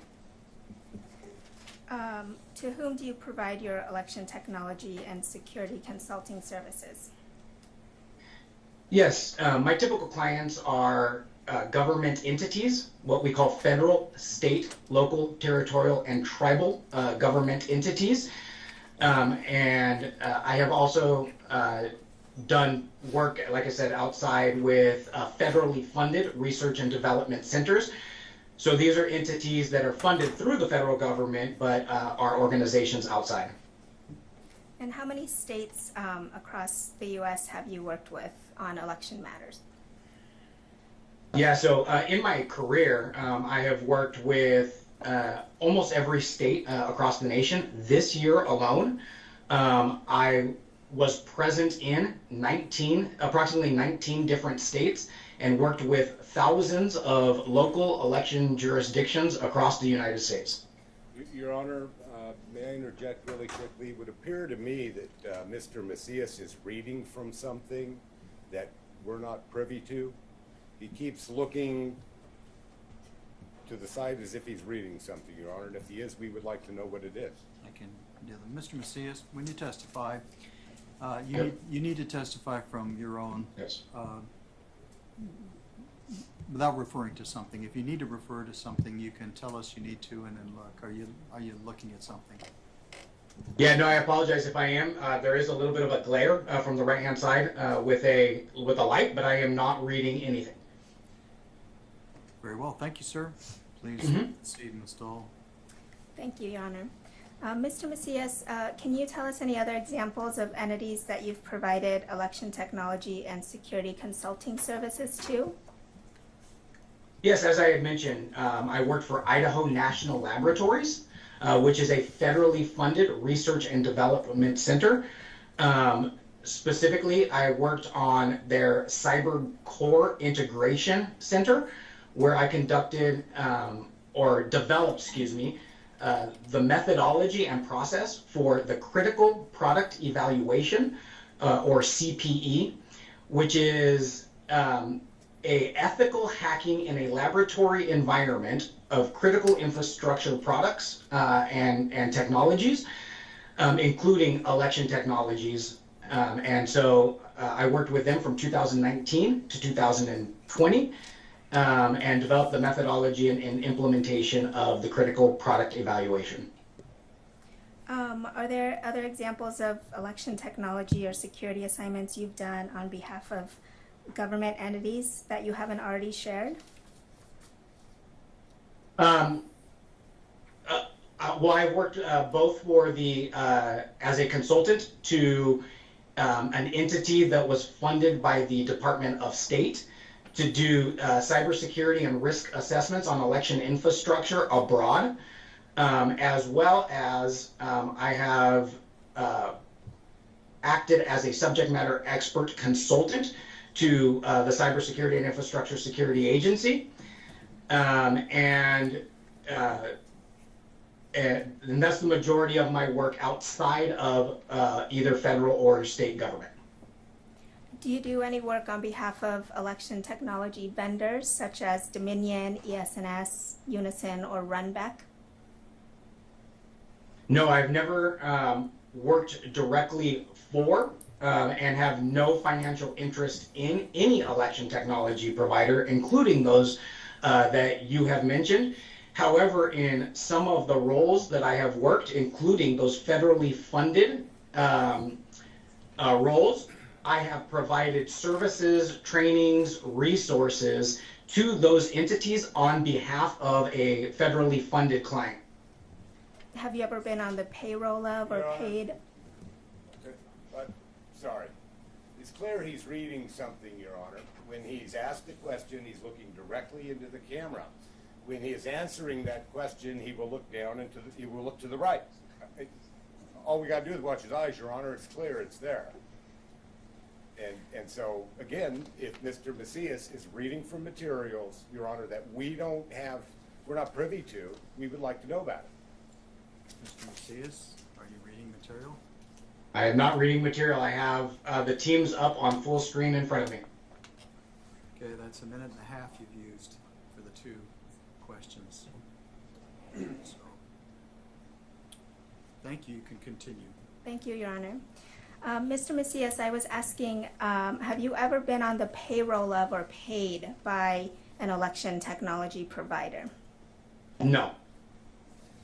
Have you been engaged as an expert election technology and security consultant by state and local officials of different political parties? Yes, I have. As a matter of fact, I am currently under contract for both state and local governments from both major political parties, and I have conducted work on behalf of both Republicans, Democrats, and nonpartisan elections officials, including immense amount of work for Republican secretaries of state, such as Idaho and Arkansas, and Democratic secretaries of state, such as Pennsylvania and right here in Arizona. And how long have you been working in this field, Mr. Macias? I've been working in this field for over 17 years, with 13 of those years working directly within federal or state government. Can you describe any election administration, technology, election security related roles you've had with the federal government? Yeah, with the federal government, from 2016 to 2019, I worked directly for the United States Elections Assistance Commission.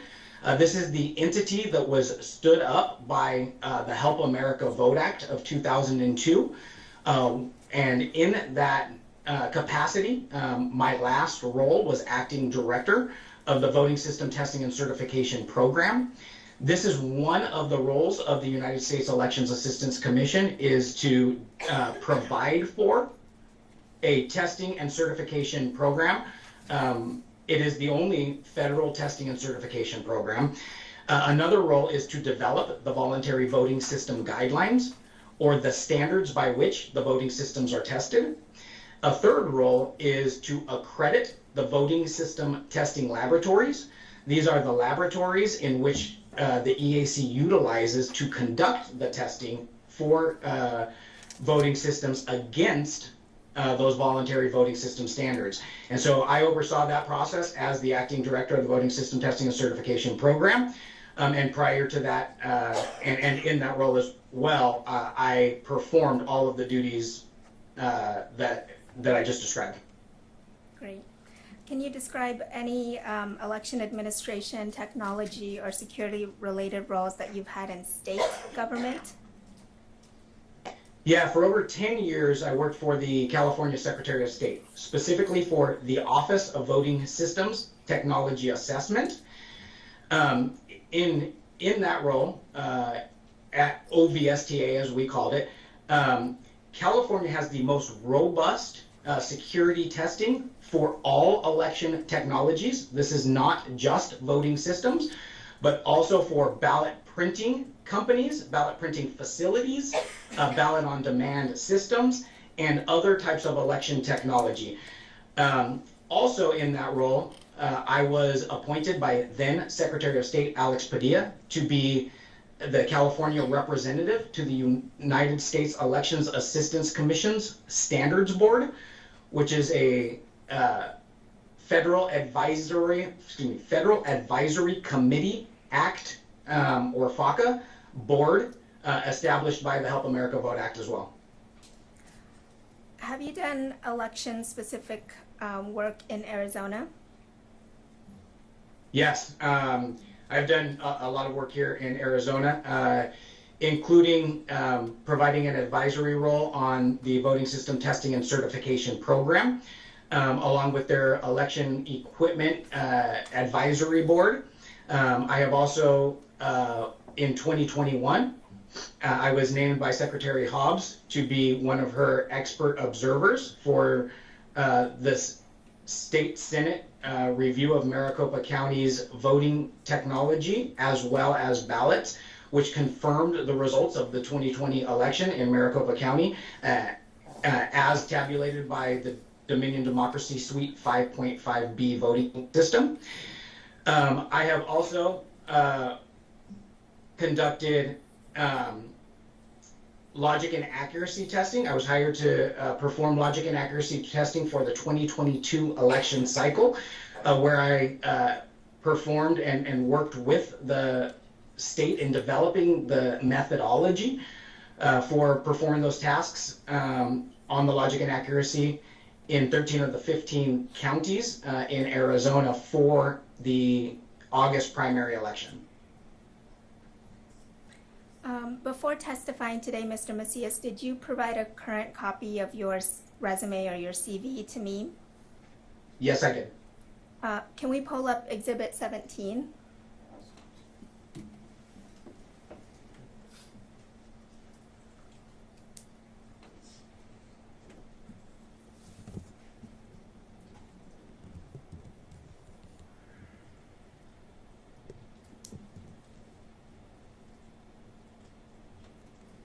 Can you see the exhibit, Mr. Macias?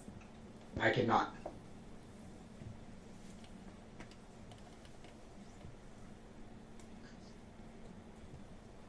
Yes, I can now. You take a minute to look at it and then let me know if this is a true and correct copy of your CV that was provided to me. Yes, it's hard to read, but it does look like the copy I provided to you. You prepared this document, correct? That is correct. And does it include your experience and expertise relating to election administration, election technology, and election security that you just testified about? That is correct. And does it also include a listing of the legal cases in which you've testified as an expert on these issues? That is correct. And courts have relied on you as an expert witness on election procedures, election technology, and election security? That is correct. Your Honor, I'd like to move Exhibit 17 into evidence.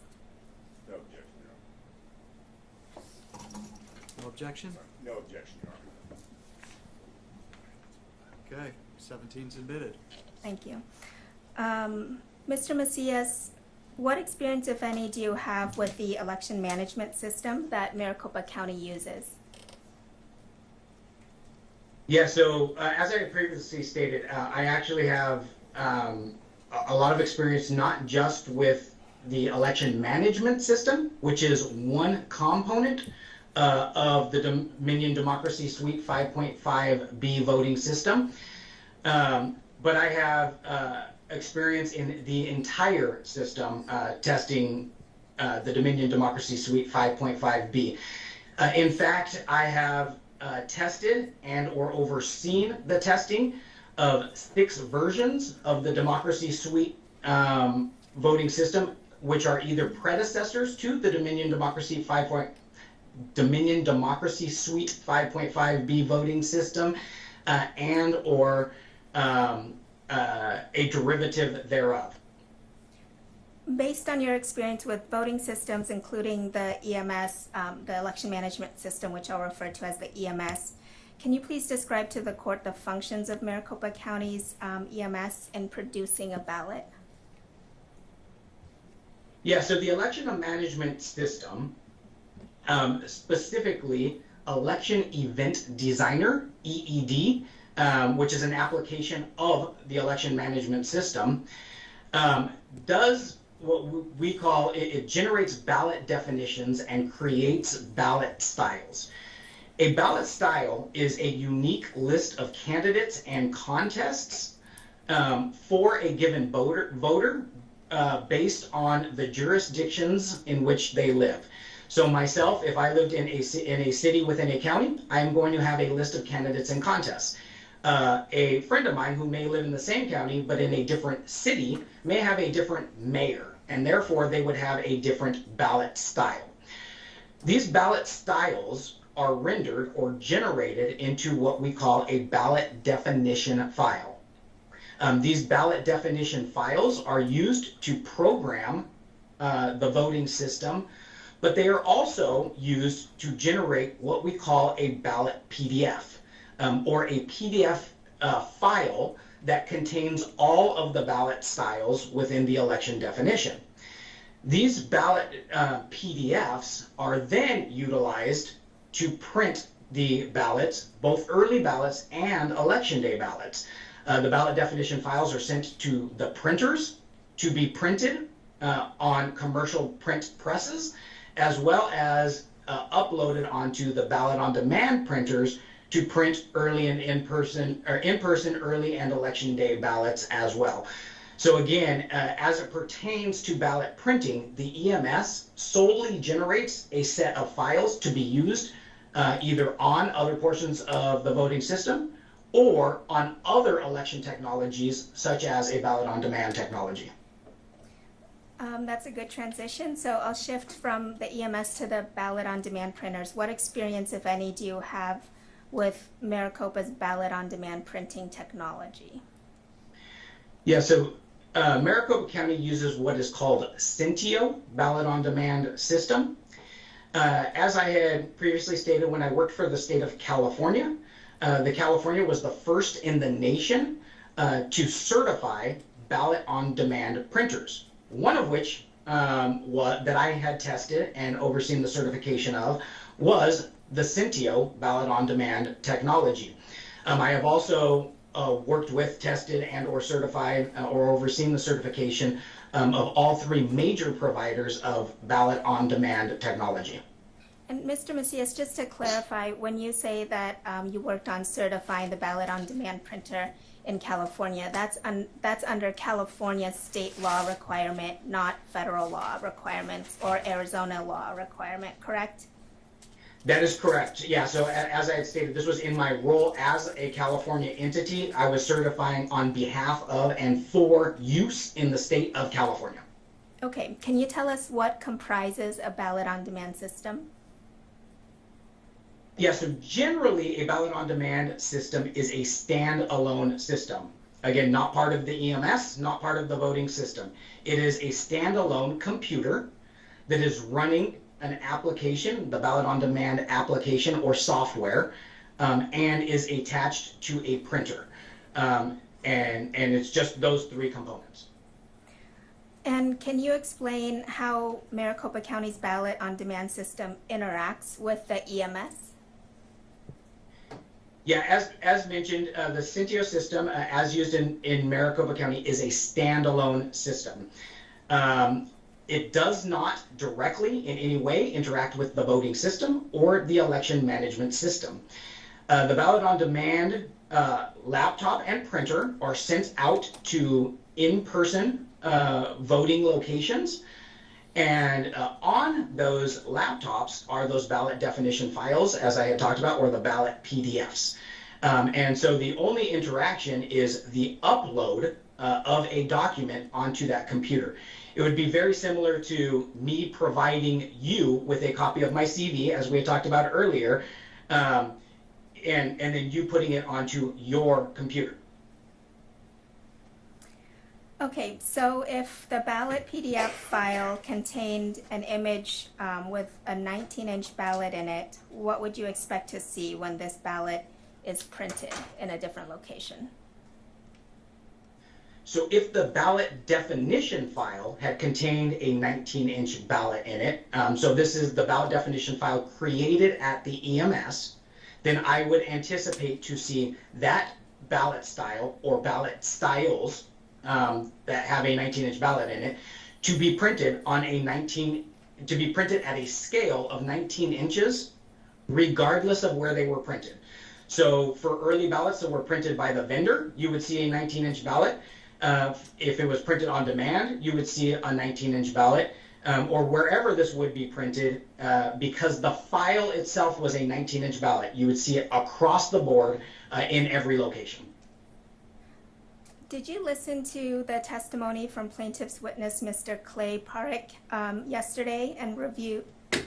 Did you listen to the testimony, Mr. Macias? Yes, I did.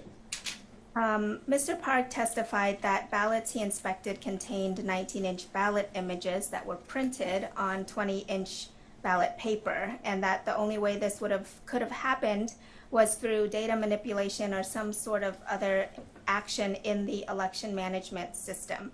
Based on your expertise and with voting systems and with ballot on demand systems, does this sound accurate to you? Hold on, Mr. Macias, before you answer that. You can't see the full courtroom. Mr. Olson. Yes, Your Honor, I object because that mischaracterizes Mr. Parik's testimony. He specifically said there were two. Wait, I don't need you to repeat that. I'm going to sustain that what you're asking for, Ms. Dahl, is you can ask him a hypothetical, but if you're going to state the testimony precisely that you want him to use as factors in consideration based on somebody else's testimony, I'd rather have you state it as just a hypothetical, asking him to assume certain things, and then he can offer his opinion. Thank you, Your Honor. I can do that. Thank you. Mr. Macias, if a 19-inch ballot image were somehow printed on 20-inch ballot paper,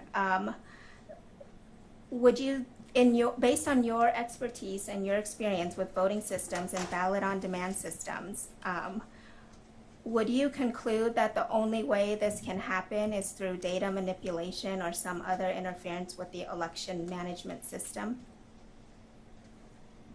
No. As a matter of fact, as I had stated, based on what I have heard in the testimony or on my expertise is, if that were the case, we would have seen, or Maricopa County would have seen, every ballot of that ballot style or styles printed on a 19-inch ballot.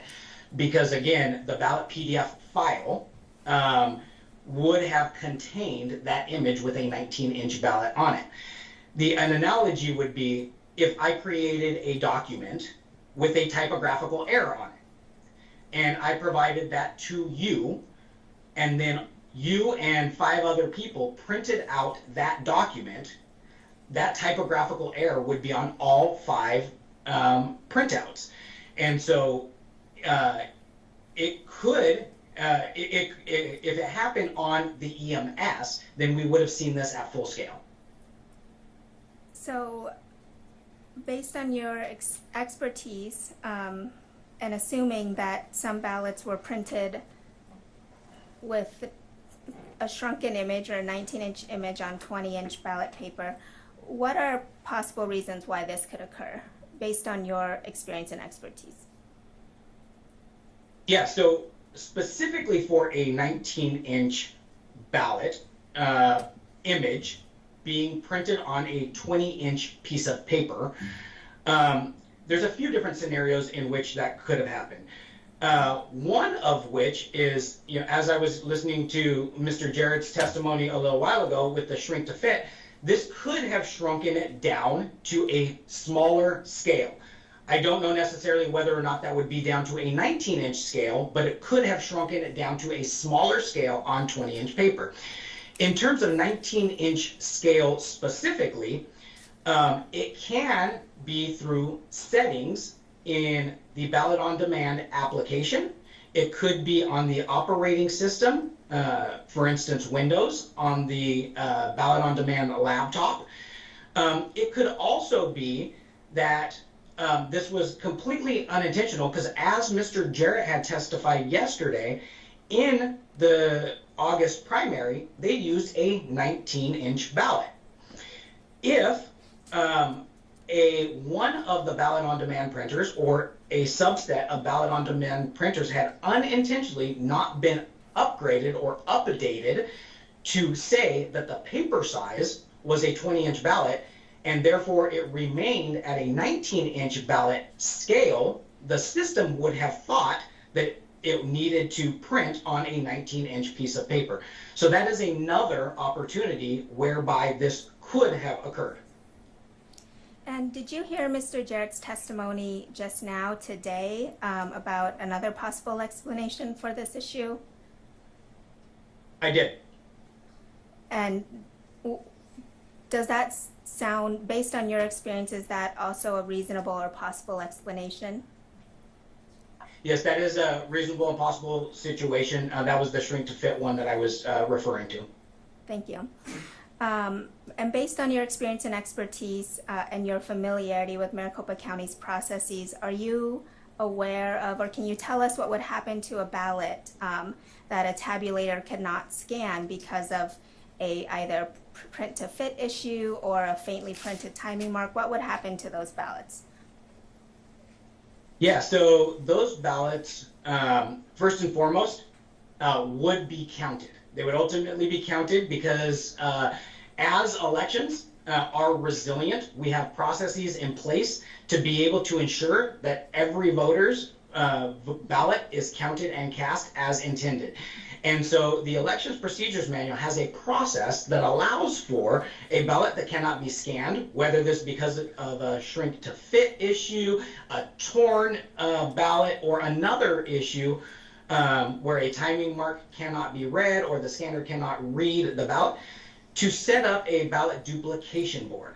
The ballot duplication board would thereby mark another ballot with the voters' votes as intended, and then scan and tabulate that alternate ballot. Thank you.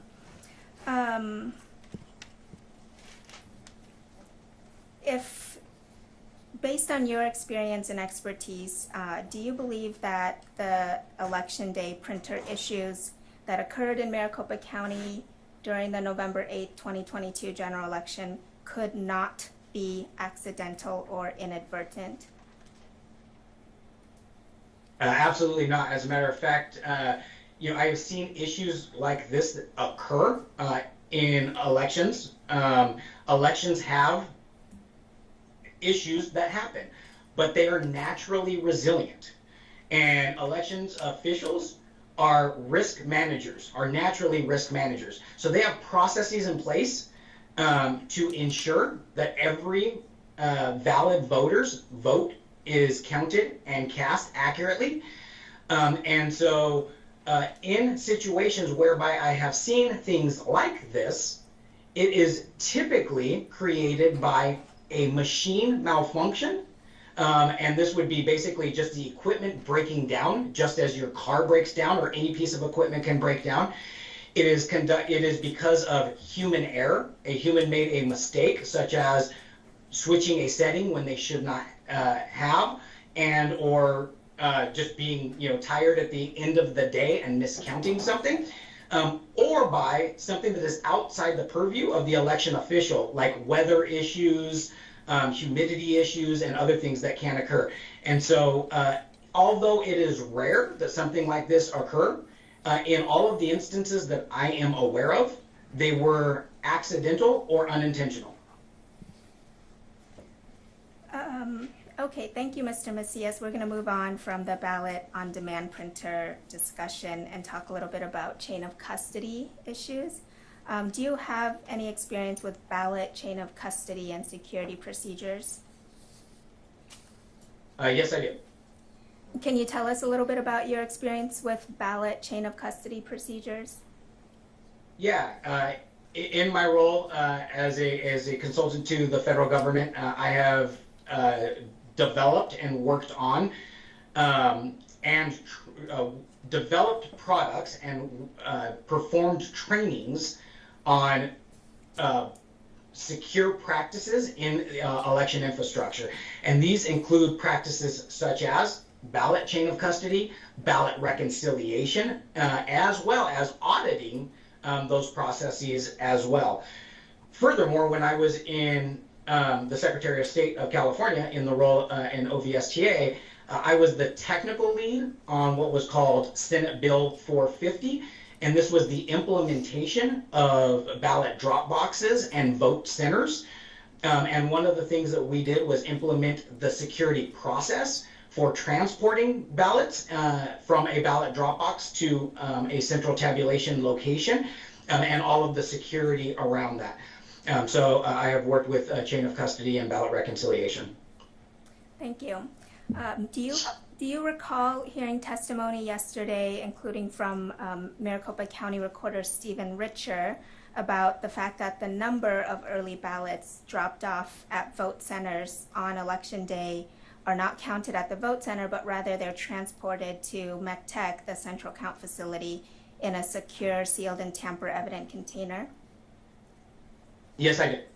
And do you have concerns that this practice, based on your experience and expertise, raises chain of custody concerns or violates chain of custody requirements? No, as a matter of fact, if you were to look at kind of industry standards in the election infrastructure community and across jurisdictions, one of the ways to ensure chain of custody is to put into place both protective and detective measures on the ballot box themselves. And so a protective measure would be to lock the ballot box. A detective measure would be to implement some sort of tamper evidence, whether that be a seal, a tamper evident lock, a tamper evident tape, placing it in a banker's bag, or something that would detect if something had gone awry.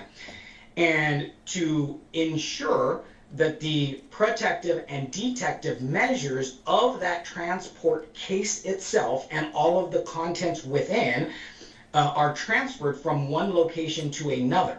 Then when it is received at a central location, then you would again validate those protective and detective measures. Then you would open up the ballot box and do your count at that time, ensuring that everything contained within those transport boxes was protected, and you can validate that through the detective measures. So this is not only a process for early and in-person vote ballots. As a matter of fact, many jurisdictions who do all central count for election day voting, where they do not do tabulation in precinct, so they don't have a precinct tabulator that the voter places their ballot in, rather the voter places their ballot in a ballot box, they also utilize these types of chain of custody practices as well. So based on your 17 years of experience and expertise with election administration and election security, do you see any security or chain of custody problems with the practice of not counting the number of early ballots at the vote center? I do not. And based on your experience and expertise, are you aware of any jurisdictions where solely because a chain of custody form on a batch of ballots is not completely filled out or missing, for that reason alone, that all ballots in that batch must be invalidated? No, as a matter of fact, that would be disenfranchising of voters, because these are voters who have the eligibility and they have been authorized to submit a ballot packet. They've received a ballot packet. They've taken the time and the effort to go through the process and do everything that the voter needs to do. They've crossed their T's, they've dotted their I's, and so to go and throw out their ballots because of an administrative paperwork error that was most likely unintentional by a poll worker or election worker who has already worked a 16-hour day, would in essence be telling that voter that something that is outside of their control, even though they have done everything that is necessary to register, to be authenticated, and to cast their ballot, is now going to be thrown out because of an administrative paperwork error. Thank you, Mr. Macias. No further questions, Jana. cross-examine. Yes, sir. You can, either way, you can sit there or you can come up to the podium, whichever's Thank more. you, Your Honor. And first of all, I apologize for not standing earlier. I think my brain is falling asleep. Mr. Blam, That was, you don't apologize for that. All right, I have, can I use the Elmo, please? Good afternoon, Mr. Macias. How you doing? I've just placed a document on the Elmo. I believe it's titled Mitigating Risk, Chain of Custody, written January 5th, 2022, and I believe it's got your name on it. Did you prepare this or have someone prepare it at your request? And I will attest to you, Mr. Macias, this document, I believe, was downloaded off of your website with absolutely no changes. Does this appear to be your PowerPoint presentation? I have provided a PowerPoint presentation with that title, yes. I'm turning now to page 3. Under highlights, impacts, and risks from a broken chain of custody. Did I read that correctly? Yeah, sorry, I'm having a hard time. Thank you for zooming in. Okay. Yep. All right. Point 1 says the integrity of the system and its data will be deemed untrustworthy. Did I read that correctly? Yes. Point 2, a court of law can render the system and data inadmissible. Did I read that correctly? That is correct. Point 3, inability to definitively determine if an actor has manipulated your system or data. Did I read that correctly? That is correct. Thank you very much. Really quickly, do administrative errors, Mr. Macias, generally impact 298,000 ballots? Yes or no? I'm sorry, I'm having a hard time hearing.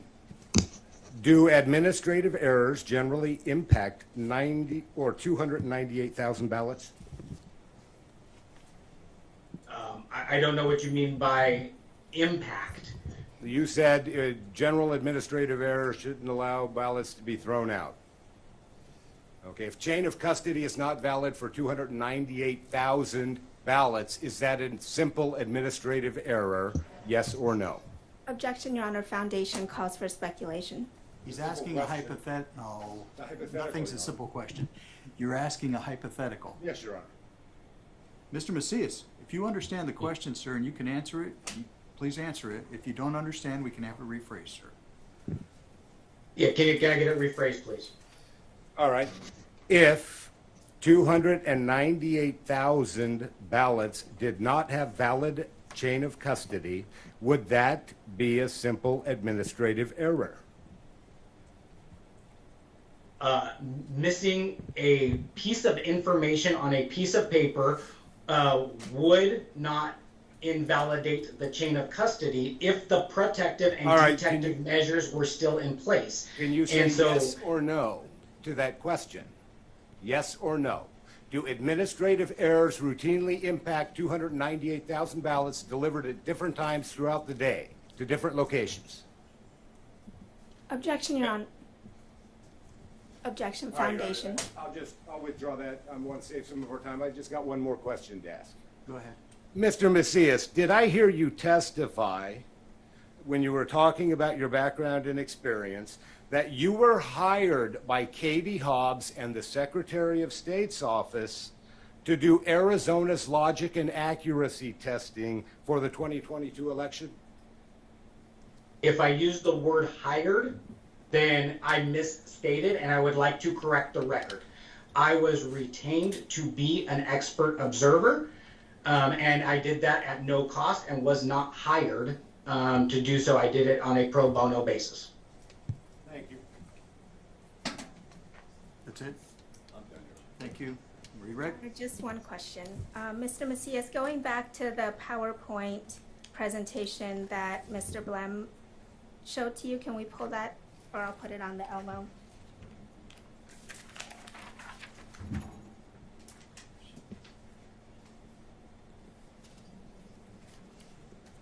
Can you see that, Mr. Macias?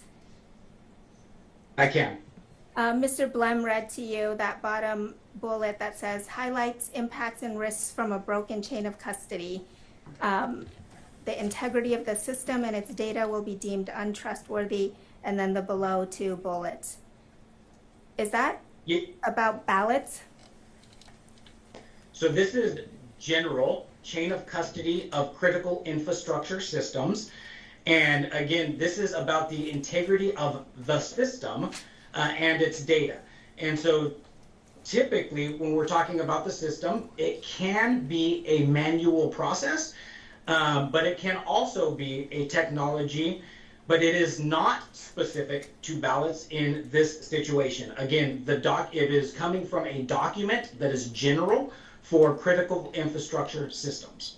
And would you consider a missing date or on a chain of custody form, a missing signature from one of the 3 board members that transported the container, the secure container, or even a missing form in one step of the process, a total break in the chain of custody? No, as I had mentioned, that would be an administrative error. And the chain of custody can still be maintained through the protective and detective measures that are implemented. Thank you, Mr. Macias. No further questions, Your Honor. Can the witness be excused? Yes. Yes, Your Honor. Mr. Macias, thank you, sir. You're excused. Thank you. I believe you told me that was your last witness, Yes, Your Ms. Dole. Is that true with all defendants? Yes, Your Honor. Defendants rest? Are there any exhibits that you're missing that you need before I have you rest? No, Your Honor, thank you. Okay, so defendants have rested. Yes, Your Honor. Anything further? I think, I would just have one point of clarification, Your Honor, because based upon our accounts, they are out of time. Approximately 3 minutes ago, Your Honor. I'd have to add up the last bit here. So, oh, you're just pointing it out for my edification? I'm getting, do you want me to add it up? Your Honor, we're happy to provide our estimates as well, if that would be helpful to the court. I don't want to waste a bunch of I don't time, wanna 3 waste- minutes. yeah, I don't wanna waste And I this think court's I've tried to give you all as much, I understand, Your Honor. I don't want to waste this court's time, so. I appreciate that. So are we, so that concludes all the presentation of evidence and testimony, and we're ready to go to closing. Is that right? That would be correct, Your Honor. Okay. Oh, I'm sorry. Do you have something? I wasn't sure what Your Honor was thinking. I would just ask for 5 minutes for a break to prepare for closing. We can, well, 5 minutes is not preparing for closing. What you're really referring to is a biological break. All right? And I am not opposed to that for either side. And we were going to stipulate to that, Your Honor. Thank you, Mr. Blunt. Okay, why don't we come back then at 20 till, okay? And we'll resume with closing. It'll be 15, 20, and 5, correct? All right, thank you. Thank you.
This is CV 2022-095-403, Lake versus Hobbs et al.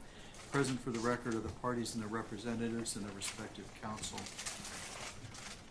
Ready to proceed with closing arguments. Plaintiff? Yes, Your Honor. Defense? Yes, Your Honor. Very well. Mr. Olson, we'll hear from you first, sir. Thank you, Your Honor. Your Honor has heard 2 days of testimony, sworn testimony. Some of it doesn't make sense. Some of it does. The law in Arizona is that an election challenger must put forward evidence sufficient to show that the outcome is wrong or at least uncertain. And that is the seminal case of Finley v. Sorensen. Plaintiffs have met that standard. There's just a little over 17,000 votes out of nearly 1.6 million that separate the candidates. That's less than 0.06%.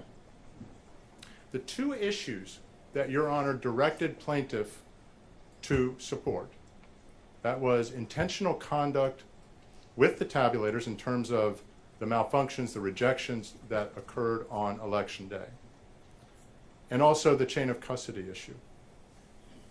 We've done that, Your Honor. We heard some startling testimony. I had to kind of regroup here from what my prepared closing remarks. And that startling testimony from Mr. Jarrett today, it just doesn't make sense. And I'll say why. And this is in terms of whether when we showed through the inspection of ballots, a random selection of ballots from six voting centers, not 3, 6. Mr. Parikh found evidence, ballots that had 19-inch images imprinted on them on 20-inch sized paper. He found that in all 6 vote centers that were randomly selected. Mr. Jarrett yesterday testified under oath when he was asked that could it happen or did it happen that a 19-inch image was imprinted on a 20-inch piece of paper, and he testified no. And not only that, his counsel, Mr. Liddy, went with the shrink to fit excuse, and he never said, oh yeah, that's what happened. We've known about this since shortly after the election, and we're doing a root cause analysis. None of this, it doesn't make sense. Another thing that doesn't make sense, they're doing a root cause analysis now, yet he says that, well, this has happened in 3 prior elections. Why are you doing a root cause analysis on this if this same event, this shrink to fit issue, arose in 3 prior elections?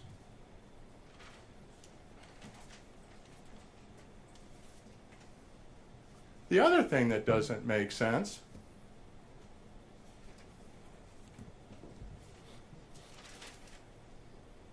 about this shrink to fit excuse is that it's illegal under Arizona law to modify a ballot after it's been set.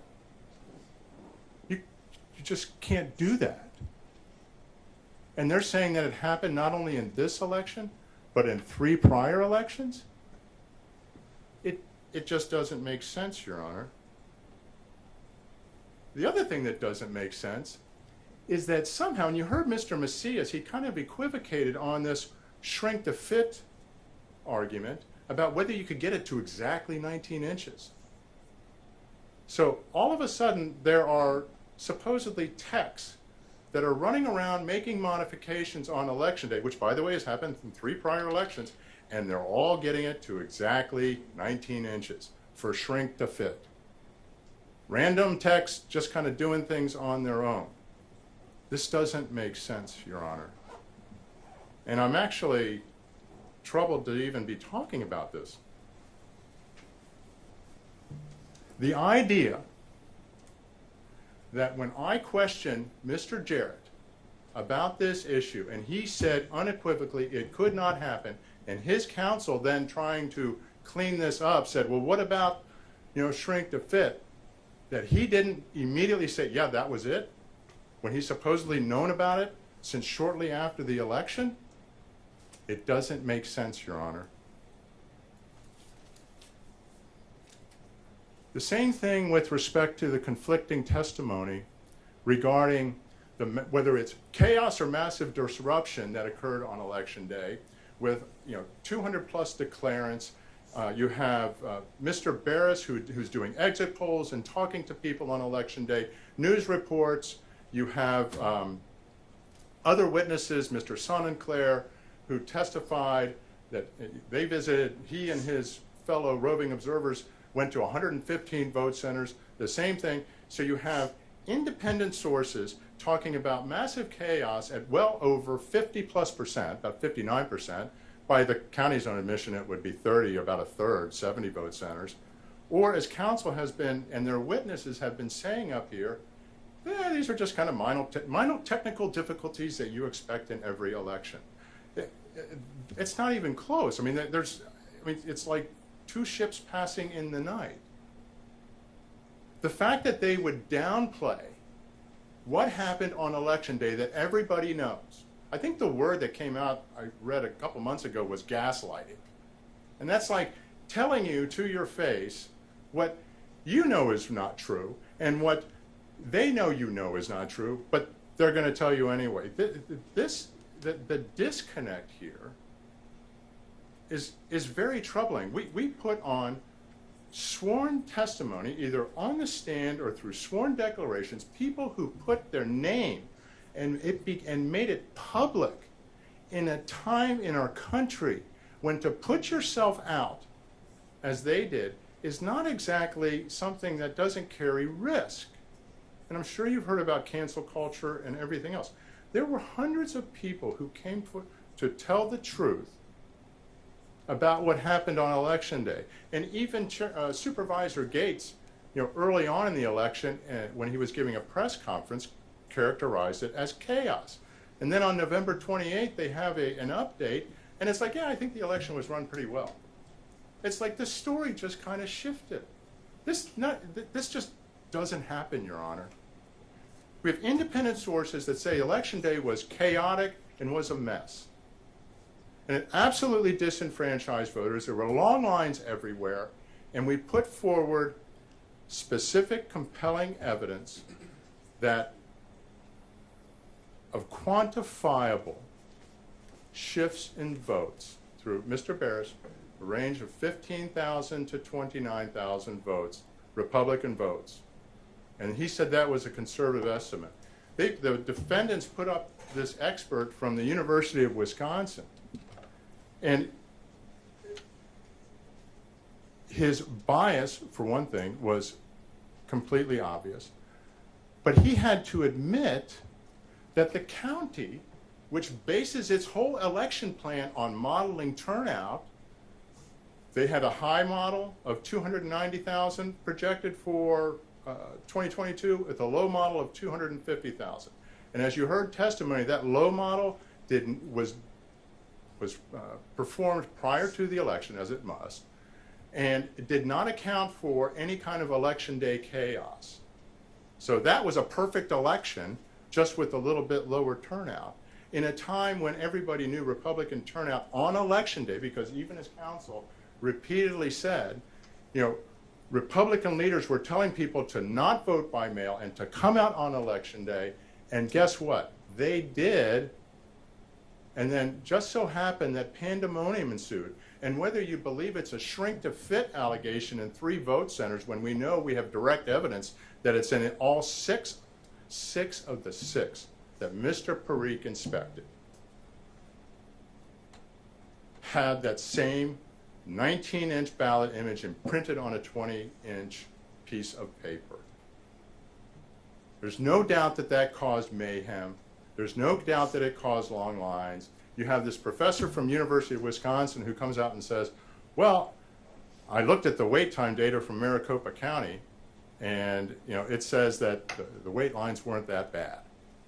Well, we have sworn testimony and charts in the record that shows they're far more. And Maricopa County has repeatedly downplayed and said that, as pretty well run election, Your Honor. It doesn't make sense. You don't get this kind of disconnect. I've never seen anything like this. all the witnesses, people who come up testifying on behalf of plaintiffs who have nothing to gain. They have nothing to gain by coming forward to testify about this. And then you have the defendant's witnesses come up and tell a completely different story. Like I said, it's just like two different worlds. On chain of custody, Mr. Richer admitted they estimated the amount of ballots that come into MTEC, that they don't know the count. Well, ARS 16621E says you will maintain chain of custody every step of the way. And the form that is filled out, that EVBT form, has a number for the ballots, the number of ballots in the drop boxes. They know the precise number. But now the excuse has shifted. Well, yeah, we don't count them at MTEC.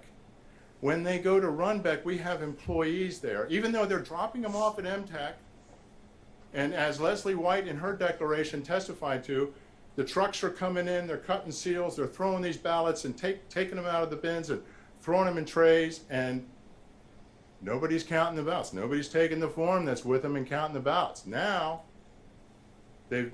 having heard this testimony, they've come up and said, Mr. Jarrett came up today and said, well, when they're shipped up to Runbeck to be processed, because they're still in the envelopes and they're scanning the envelopes, well, yeah, we count them up there. Well, that makes no sense. They have taken those ballots out of the bins and delivered them to MTEC on election day. And we're talking about ballots that are delivered on election day. They take them out when the trucks get up to the ramp. They take them out of the bins. They break the seals. They're supposed to count them. If you don't have a count from MTEC when those ballots are being transported to Runbeck, how do you know whether that count is secure? They didn't follow the law. And by the way, we have a manifestation which still is unexplained. On November 9th, the reported count is 25,000 ballots less, which is beyond the margin here, than on November 10th. So the day after the election, they put out what the count is, and then magically 25,000 ballots appear on November 10th, and well, hey, that's the race. It doesn't make sense. This is just flat wrong, what is going on here. The law is there for a reason. The law is there to protect the integrity of the vote. And there's a quote from a Wisconsin Supreme Court decision that came out in July 2022 that I just want to read, Your Honor. And this was just about drop boxes. And so the issue here in Wisconsin was whether or not the Wisconsin Election Commission, which said, hey, we're going to go with unmanned drop boxes, and the statute said no unmanned drop boxes, but they did it anyway, and so it went up to the Supreme Court, or the Wisconsin Supreme Court. And here is what the Wisconsin Supreme Court stated. And I'll just, drop boxes are not that sexy, and chain of custody is not, but these are incredibly important issues to ensure the integrity of the vote. This is about trust. This is the people who are watching this. This whole thing is being televised. And they're hearing two different stories. And this is what the three justices on the Wisconsin Supreme Court stated in this opinion. And the opinion is Teagan v. Wisconsin's Election Commission. The right to vote presupposes the rule of law governs elections. If elections are conducted outside the law, the people have not conferred their consent on the government. Such elections are unlawful, and their results are illegitimate. And they have a quote from John Adams that follows. If an election can be procured by a party through artifice or corruption, the government may be the choice of a party for its own ends, not of the nation for the national good. The testimony that this court heard today from the plaintiff's side was compelling, it was truthful, and it made sense. The testimony that Your Honor respectfully heard today from the defendants doesn't make sense. What Mr. Jarrett did on that stand today doesn't fit. It doesn't make sense. 3 voting centers, we found this, shrink to fit. Mr. Parikh, I inspected 6 vote centers. A well-run election, pandemonium, chaos. From different sources. Everything corroborates, Your Honor, what the evidence that we have put forward is corroborative with respect to the violations of law, the intentional misconduct with respect to the malfunctions in the tabulators, and to the violations of the chain of custody rules. This is about trust, Your Honor. It's about restoring people's trust. There's not a person that's watching this thing that isn't shaking their head right now. And with that, Your Honor, I'll sit back. How do the defendants want to break up their time? Your Honor, I'm going to try to keep mine at about 15 to 17 minutes and leave the remainder of the time for Mr. Liddy. You all right with that, Mr. Liddy? Fair contest, Your Honor. Very well. Thank you, Your Honor. Just 3 days ago, Kari Lake's lawyer stood in this room and made a promise.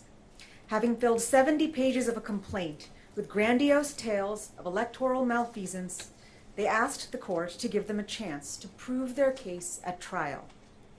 Underpinning that argument was the implied promise that they would come to court to trial with something, with anything, to justify Ms. Lake's decision to call on a court of law to give her a victory that the voters of Arizona had denied her. Kari Lake asked this court to give her the opportunity to make good on that promise, and the court did just that. It gave her the opportunity to move beyond mere allegations and speculations and accusations and bring to light the factual bases for her claims and the actual evidence to prove them. This court not only provided a forum for her to establish her claims, but also set up a clear roadmap for how to do it in its order from earlier this week. Kari Lake and her lawyers knew what they had to do at this trial, and 3 days ago, they knew the hand that they had to play. They knew the evidence they had, and they knew the evidence they didn't. This was their big moment to show their hand. But the only thing that has come to light over the last day and a half, everyone waiting with bated breath to see the big reveal behind these claims, is that they never had the evidence to back them up. And I'd like to walk briefly through what Ms. Lake needed to do to prevail on her claims and what she actually proved at this trial. As to count 2, on pages 6 to 7 of its order from earlier this week, the court ruled that plaintiff must show at trial that the BOD printer malfunctions were intentional and directed to affect the results of the election, and that such actions did actually affect the outcome. Plaintiff established none of this. Plaintiff's star witness was Clay Parikh, a purported cybersecurity expert. Mr. Parikh drafted a report in preparation of this case in which he cited everything from Twitter posts to unsigned declarations to provide a host of theories about all the things that could possibly have gone wrong on Election Day. Nothing in the report or any of its exhibits was offered into the record, and instead, by the time he took this stand yesterday, he was sure he had smoked out the problem. According to Mr. Parikh, in some vote centers, there are 19-inch ballot images printed on 20-inch paper, which is what caused the tabulation issues at Election Day. Mr. Parikh also testified that the only possible explanation for those Election Day errors is intentional interference in the system. It simply could not have happened by accident. There are more than a few flaws with Mr. Parikh's analysis, Your Honor, but for the sake of expediency, I'll focus here only on 3.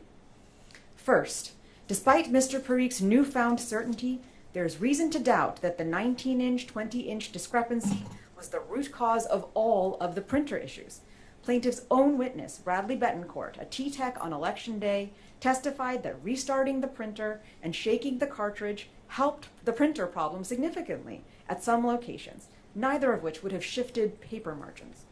Second, even if Mr. Parikh had put his finger on the tech issue that happened on Election Day, the mere identification of the cause does not indicate that it was the result of an intent to alter the election.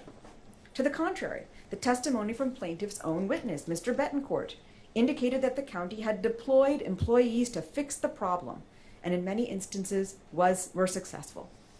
Mr. Jarrett, one of the co-directors of the elections, testified based on his office's investigation, that the printer settings were likely adjusted by the T-techs who were trying to fix the printer problems. They did not create 19-inch ballots in the system, but rather they caused ballots to be printed with a fit-to-paper setting in some locations.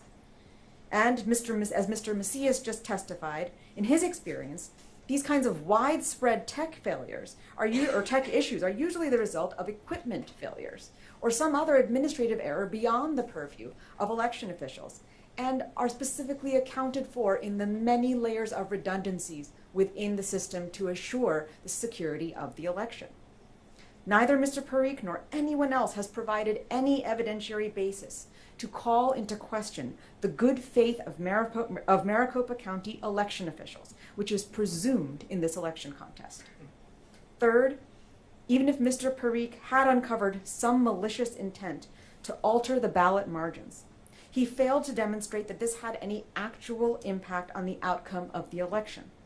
To the contrary, he admitted that any ballot that was not able to be read by a tabulator would have been duplicated, and that those duplicates would have been counted.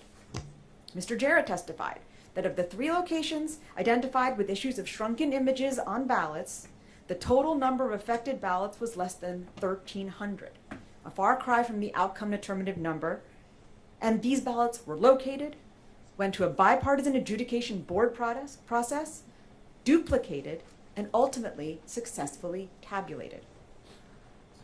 Plaintiff also called Mr. Sonoklar, a roving attorney from the RNC. Mr. Sonoklar testified about his observations on Election Day: long lines and frustrated voters who didn't want to put their ballots in door 3. Mr. Sonoklar offered his opinion that there had been some wrongdoing and that Kari Lake should have won. But the only evidence he could point to in support was, quote, common sense. When asked if he had any personal knowledge of either claim, he admitted he did not.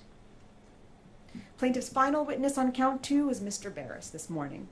He was the one person who might be able to say whether this purported misconduct actually affected the outcome of the election.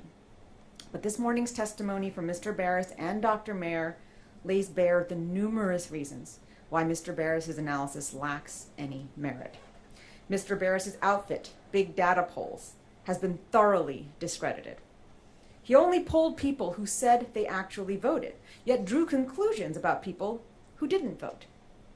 His conclusions were based not actually on the responses to his poll, but on his assumptions of all of the people who chose not to respond to his poll. According to Mr. Barris, quote, I can observe them by their absence. Even if there were any conceivably scientific basis for this polling method, you don't have to be a mathematician to detect the fundamental flaws in his math. He opines that if there had been 2.5% more voters, and all those voters voted on Election Day, then some of those voters would have voted for Kari Lake, and then Kari Lake would have won the election. Mr. Barris plucked this figure out of thin air. He admitted neither his forecast nor his poll provide evidence that 2.5% or any other specific number of voters stayed home as a result of tabulation issues or anything else. Even putting aside that fact, Mr. Barris pulled a sleight of hand with his calculations. He assumed that all 2.5% of those voters would have the same voting patterns as Election Day voters, even though the vast majority of Maricopa voters voted early and had different voting patterns. He also admitted that by Election Day, 1.3 million Maricopa voters had already cast their ballots. So for Kari Lake to come close to closing that 17,000 vote deficit, she didn't need 2.5% more voters to vote on Election Day. She needed at least 16% more voters. In other words, Mr. Barris admitted that for his speculations to come close to changing the election, 1 out of every 6 voters who planned to vote on Election Day would have had to stay home as a result of tabulator issues. But Mr. Barris admitted that his poll provided no information about the number of voters that encountered a tabulator issue, or even the number of voters who encountered a line. Dr. Mayer, a respected expert who studies election administration for a living, whose testimony courts consistently rely upon, summed it up. Mr. Barris provided no evidence that any number of voters were disenfranchised by malfunctioning tabulators. In the end, not only is Mr. Barris's testimony not credible and nonsensical, it fails even on its own terms. That is the sum total of the evidence on count 2, Your Honor. And what did it prove? A printer issue happened. It's unclear what that issue was and if it was the same issue everywhere. And some voters were upset about it. That's it. No evidence of any person with any intent to do anything, let alone malicious intent to affect the election. No evidence that anyone didn't vote as a result, let alone that they were deprived of the right to vote. And not only did plaintiff provide no evidence whatsoever that any errors actually affected the outcome of the election, defendants provided affirmative evidence to the contrary. As to count 4, this court wrote on pages 8 to 9 of its order that plaintiff must establish that a person under the control of Maricopa County committed misconduct in violation of state law that affected the outcome of the election. Here, plaintiff's star witness on chain of custody was Heather Honey. Ms. Honey is an interested bystander to Arizona election administration. She conceded that she has never taken the election officer certification course. She's never worked as an election official. She's never worked as a poll worker. She's never worked as even a poll observer. According to Ms. Honey, she has only sort of ever been to the McTech facility and has no personal information whatsoever about what happened at Runbeck or McTech on Election Day this year. Ms. Honey's testimony consisted of her personal understanding of Arizona law and the EPM, which this court has no reason to credit, and her retelling of information that a Runbeck employee and a McTech observer told her after the fact. Now, one might wonder why plaintiff chose to call Ms. Honey instead of the actual witnesses to the events she testified about, both of whom were on plaintiff's witness list and neither of whom they called. It may be because in those declarations provided by Ms. Honey, these witnesses acknowledge the limitations of their own personal knowledge. According to the McTech observer Leslie Marie, she did not have a clear view of the activities on the truck or on the dock, and thus would not have seen any scanning or chain of custody documentation that occurred in those areas. And the Runbeck employee, Denise Marie, admitted that she saw about 50 ballots given to the sorting department by employees, and that she left an hour before mail ballots even arrived at Runbeck. But even if the court were to assume the credibility of Ms. Honey's testimony, all it establishes is that she hoped to see certain chain of custody documentation that she did not receive from the county. Based on Ms. Honey's testimony and the voicemail that Mr. Blem seems to think has broken this case wide open, it appears that plaintiff's new theory is that Maricopa County has failed to comply with a PRR request in a timely fashion. Needless to say, that claim is not currently before this court, nor is it any basis for overturning an election. Plaintiff's chain of custody claim seems to hinge on this notion that perhaps some number of ballots were injected into the batches at Runbeck. Denise Marie's declaration states her belief that she knew of approximately 50 ballots dropped off by Runbeck employees on behalf of their family members. Ms. Honey and plaintiff's counsel from there opine that, for all we know, there could have been 50, 500, 50,000, 500,000 ballots injected at Runbeck. There are at least two fatal flaws in plaintiff's logic here. First of all, plaintiff's burden is to demonstrate that an actual number of votes were improperly counted and affected the outcome of the election. But Ms. Honey's testimony confirmed that any estimate of how many ballots are at issue in this chain of custody claim, quote, would be nothing but pure speculation. In short, Ms. Honey conceded that plaintiff could not meet her burden on this claim. Second of all, even if there were 50, 500, 500,000 ballots somehow injected into the process, plaintiff has not established that a single one of those ballots was invalid or shouldn't have been counted, nor could they. Every ballot received by Maricopa County is processed, checked against the voter registration record to make sure the person hasn't already voted, and then verified by a multi-level signature review process. Even if this court were to indulge plaintiff's chain of custody speculations, there is no evidence or even reason to believe that it had any effect on the number of votes lawfully counted, let alone on the outcome of an election that Katie Hobbs won by over 17,000 votes. The claims plaintiff has advanced in this election, Your Honor, in this election contest, raise serious allegations, intended to bring with them very serious consequences. But plaintiff's approach to this litigation has been anything but serious. Instead, plaintiff's record consists of hearsay upon hearsay upon hearsay, rank speculation, and a good dose of theatrics. In short, the trial record in this case reveals that there was never a case to begin with. On Monday, in arguing the motion to dismiss, I told the court that this was all just an elaborate story plaintiff was trying to tell, looking for the exciting plot twist. In allowing this contest to proceed to trial, this court gave Ms. Lake a chance to tell her story. And not just spin yarns, but the chance to actually point to evidence to stitch together a coherent narrative. What we got instead was just loose threads and gaping plot holes. We know now that her story was a work of fiction. And what we are left with today are the facts. And those facts are as follows. Kari Lake lost this election and must lose this election contest. The reason she lost is not because of a printer error, not because of missing paperwork, not because the election was rigged against her, and certainly not for lack of a full opportunity to prove her claims in a court of law. Kari Lake lost the election because, at the end of the day, she received fewer votes than Katie Hobbs. Katie Hobbs is the next governor. The people of Arizona said so. It is time to put this contest and these spurious claims to bed. Thank you, Your Honor.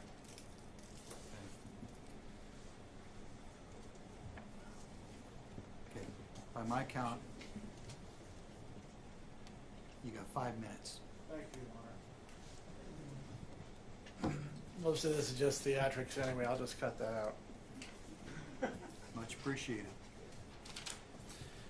Your Honor, I want to first touch on a couple things that we just heard from counsel for Kari Lake.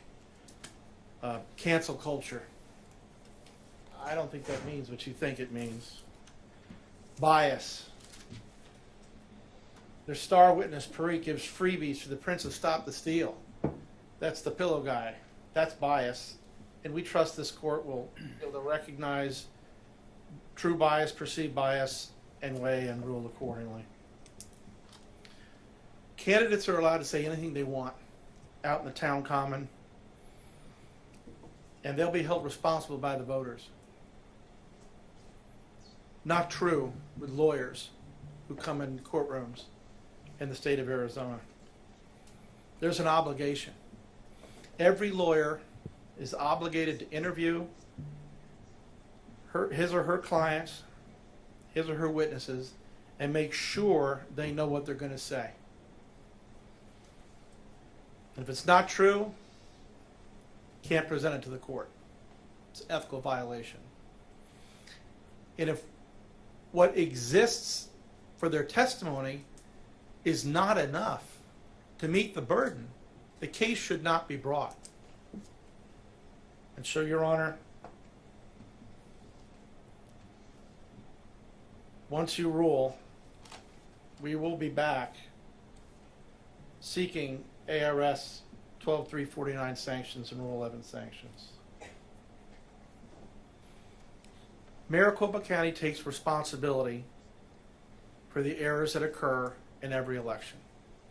In this particular election, November 8th, 2022, there were a significant number of printer errors. A minority by far, but significant. And those did cause real inconvenience and heartache for a lot of people. Maricopa County acknowledges that. Those were election day operations under the Board of Supervisors, not the recorder. But those errors, or those mishaps by machines, if you will, the effect that had on election day voters was compounded, Your Honor, not by intentional misconduct by any employee or anybody under the control of Maricopa County.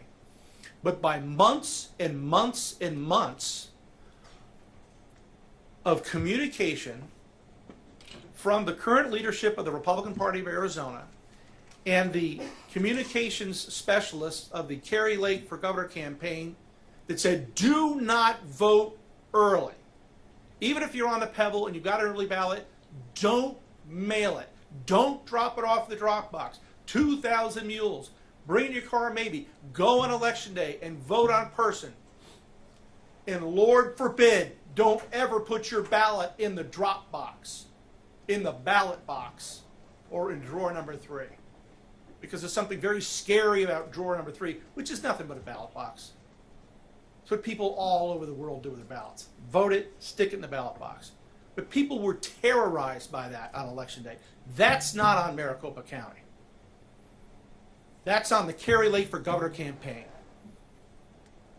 That's on the Dr. Kelly Ward-led Republican Party communications apparatus. So we did not see in 2 days of testimony and all those affidavits that came in evidence of a botched election. We saw evidence of a botched campaign. Political malpractice. Who goes out and tells their voters, don't vote on day 1 of voting, early voting, day 2, day 3, all the way up to day 26 of early voting? Wait till the last second. That's political malpractice. You reap what you sow. Your Honor, the burden has not been met. When people come into this courtroom without evidence, there should be a day of reckoning. And this has been happening all over the country, Your Honor, and it's got to stop. And it's got to stop right now. And the place to stop it is right here in your courtroom, Your Honor, right here in Mesa, Arizona. This has got to stop. We got to get back to respecting elections because that's all we have, Your Honor. Different religions, different creeds, different ethnicities, different backgrounds. There's only one thing that makes us Americans, and that's we believe in choosing our own election, our own rulers, our own governors, our own mayors, our own presidents. And we do that through elections. And because of our forefathers' experience, those elections are split up. The 50 different states and all the different counties. And the legislature makes the rules, the counties follow the rules, you carry out the election, and you live with the results. If you lose, you live to fight another day. You don't go into court and spew conspiracy theories and spill sour grapes. Thank you, Your Honor. Mr. Olson. Thank you, Your Honor. I've heard conspiracy theories, rank speculation, making up facts. You know what's not rank speculation or a work of fiction? The fact that there were 19-inch ballot images printed on 20-inch pieces of paper, and nobody talked about that until this trial. And nobody talked about a shrink-to-fit excuse for that until this trial, until Mr. Liddy got up here and asked Mr. Jarrett, and he denied that was the issue. And then he comes back today and says, well, yeah, we've known about that. It happened in 3 prior elections, and we're doing root cause analysis, and we figured this out, that this was the issue back in November. The 19-inch ballot image printed on 20-inch paper is a fact. They've now admitted it. They just shifted the excuse for the cause of it. They tried to say, well, the T-Tech, Mr. Bentoncorp contradicts it. No, he doesn't. Nobody knew what was going on with the printers. They were shaking printers. They were cleaning the tablet. They were doing all kinds of things because these printers weren't working. But we know from the inspection that 6 out of 6 randomly selected vote sites by Mr. Parikh had the 19-inch image printed on 20-inch paper and not 3 vote locations. The arguments from defendants' counsel don't make sense. And by the way, if these printers, the configurations had been changed, then this would have occurred uniformly from the time of the change. Every ballot from that point would be changed to this 19-inch configuration, which somehow got to 19 inches by their own statement at all 3 locations by different people making a change on shrink to fit that Mr. Macias was very hesitant to say, well, I don't know how it would get to exactly 19 inches, but the fact that they want to blame Republicans for coming out and voting on Election Day, that's atrocious. It's atrocious. It's in our Constitution to vote on Election Day. The county plans for turnout on Election Day. As a matter of fact, they plan for higher turnout with the 290,000 vote projection even before Republican leaders, they claim, were telling their constituents to come out and vote on Election Day. They planned on it. We're supposed to believe that they weren't ready to go? And if they weren't, then that is, again, consistent with our claims. But the fact is, Your Honor, that 19-inch ballot image on ballots from every single 6 locations that were inspected is a fact. It's a fact. And how arrogant it is to blame Republican or any voter, Republican, Democrat, or otherwise, if they don't trust the system for whatever reason, and they want to cast their vote in the most secure manner possible, which is on Election Day. You know, earlier when we started out at opening, I said that, you know, the Carter-Baker Commission in 2005 said that mail-in voting is the method of voting that is most vulnerable to fraud. So if a voter, whether they are Republican, Democrat, or independent, wants to see their vote get cast and counted, why is that wrong?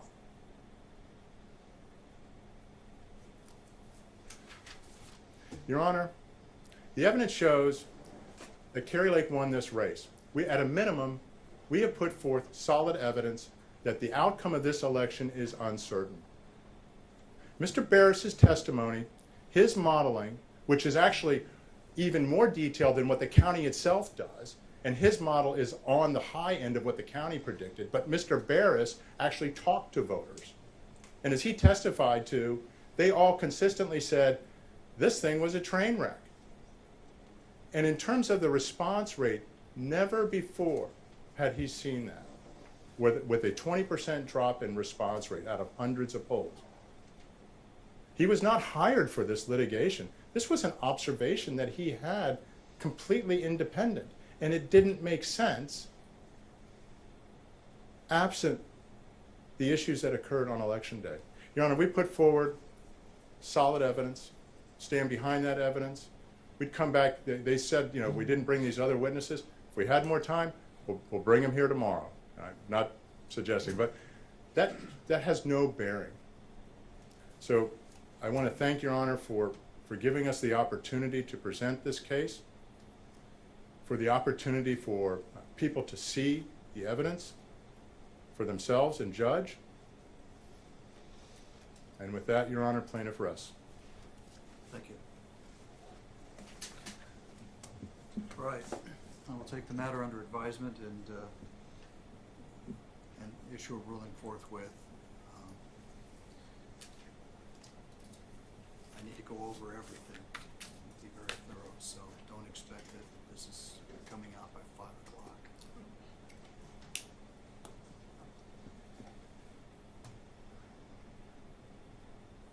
For what it's worth, I'll also say that I know this is a highly contested and emotional issue for both sides, but I want to express my appreciation to counsel for both sides for your professionalism and your ability to present this case in a way that was thought through.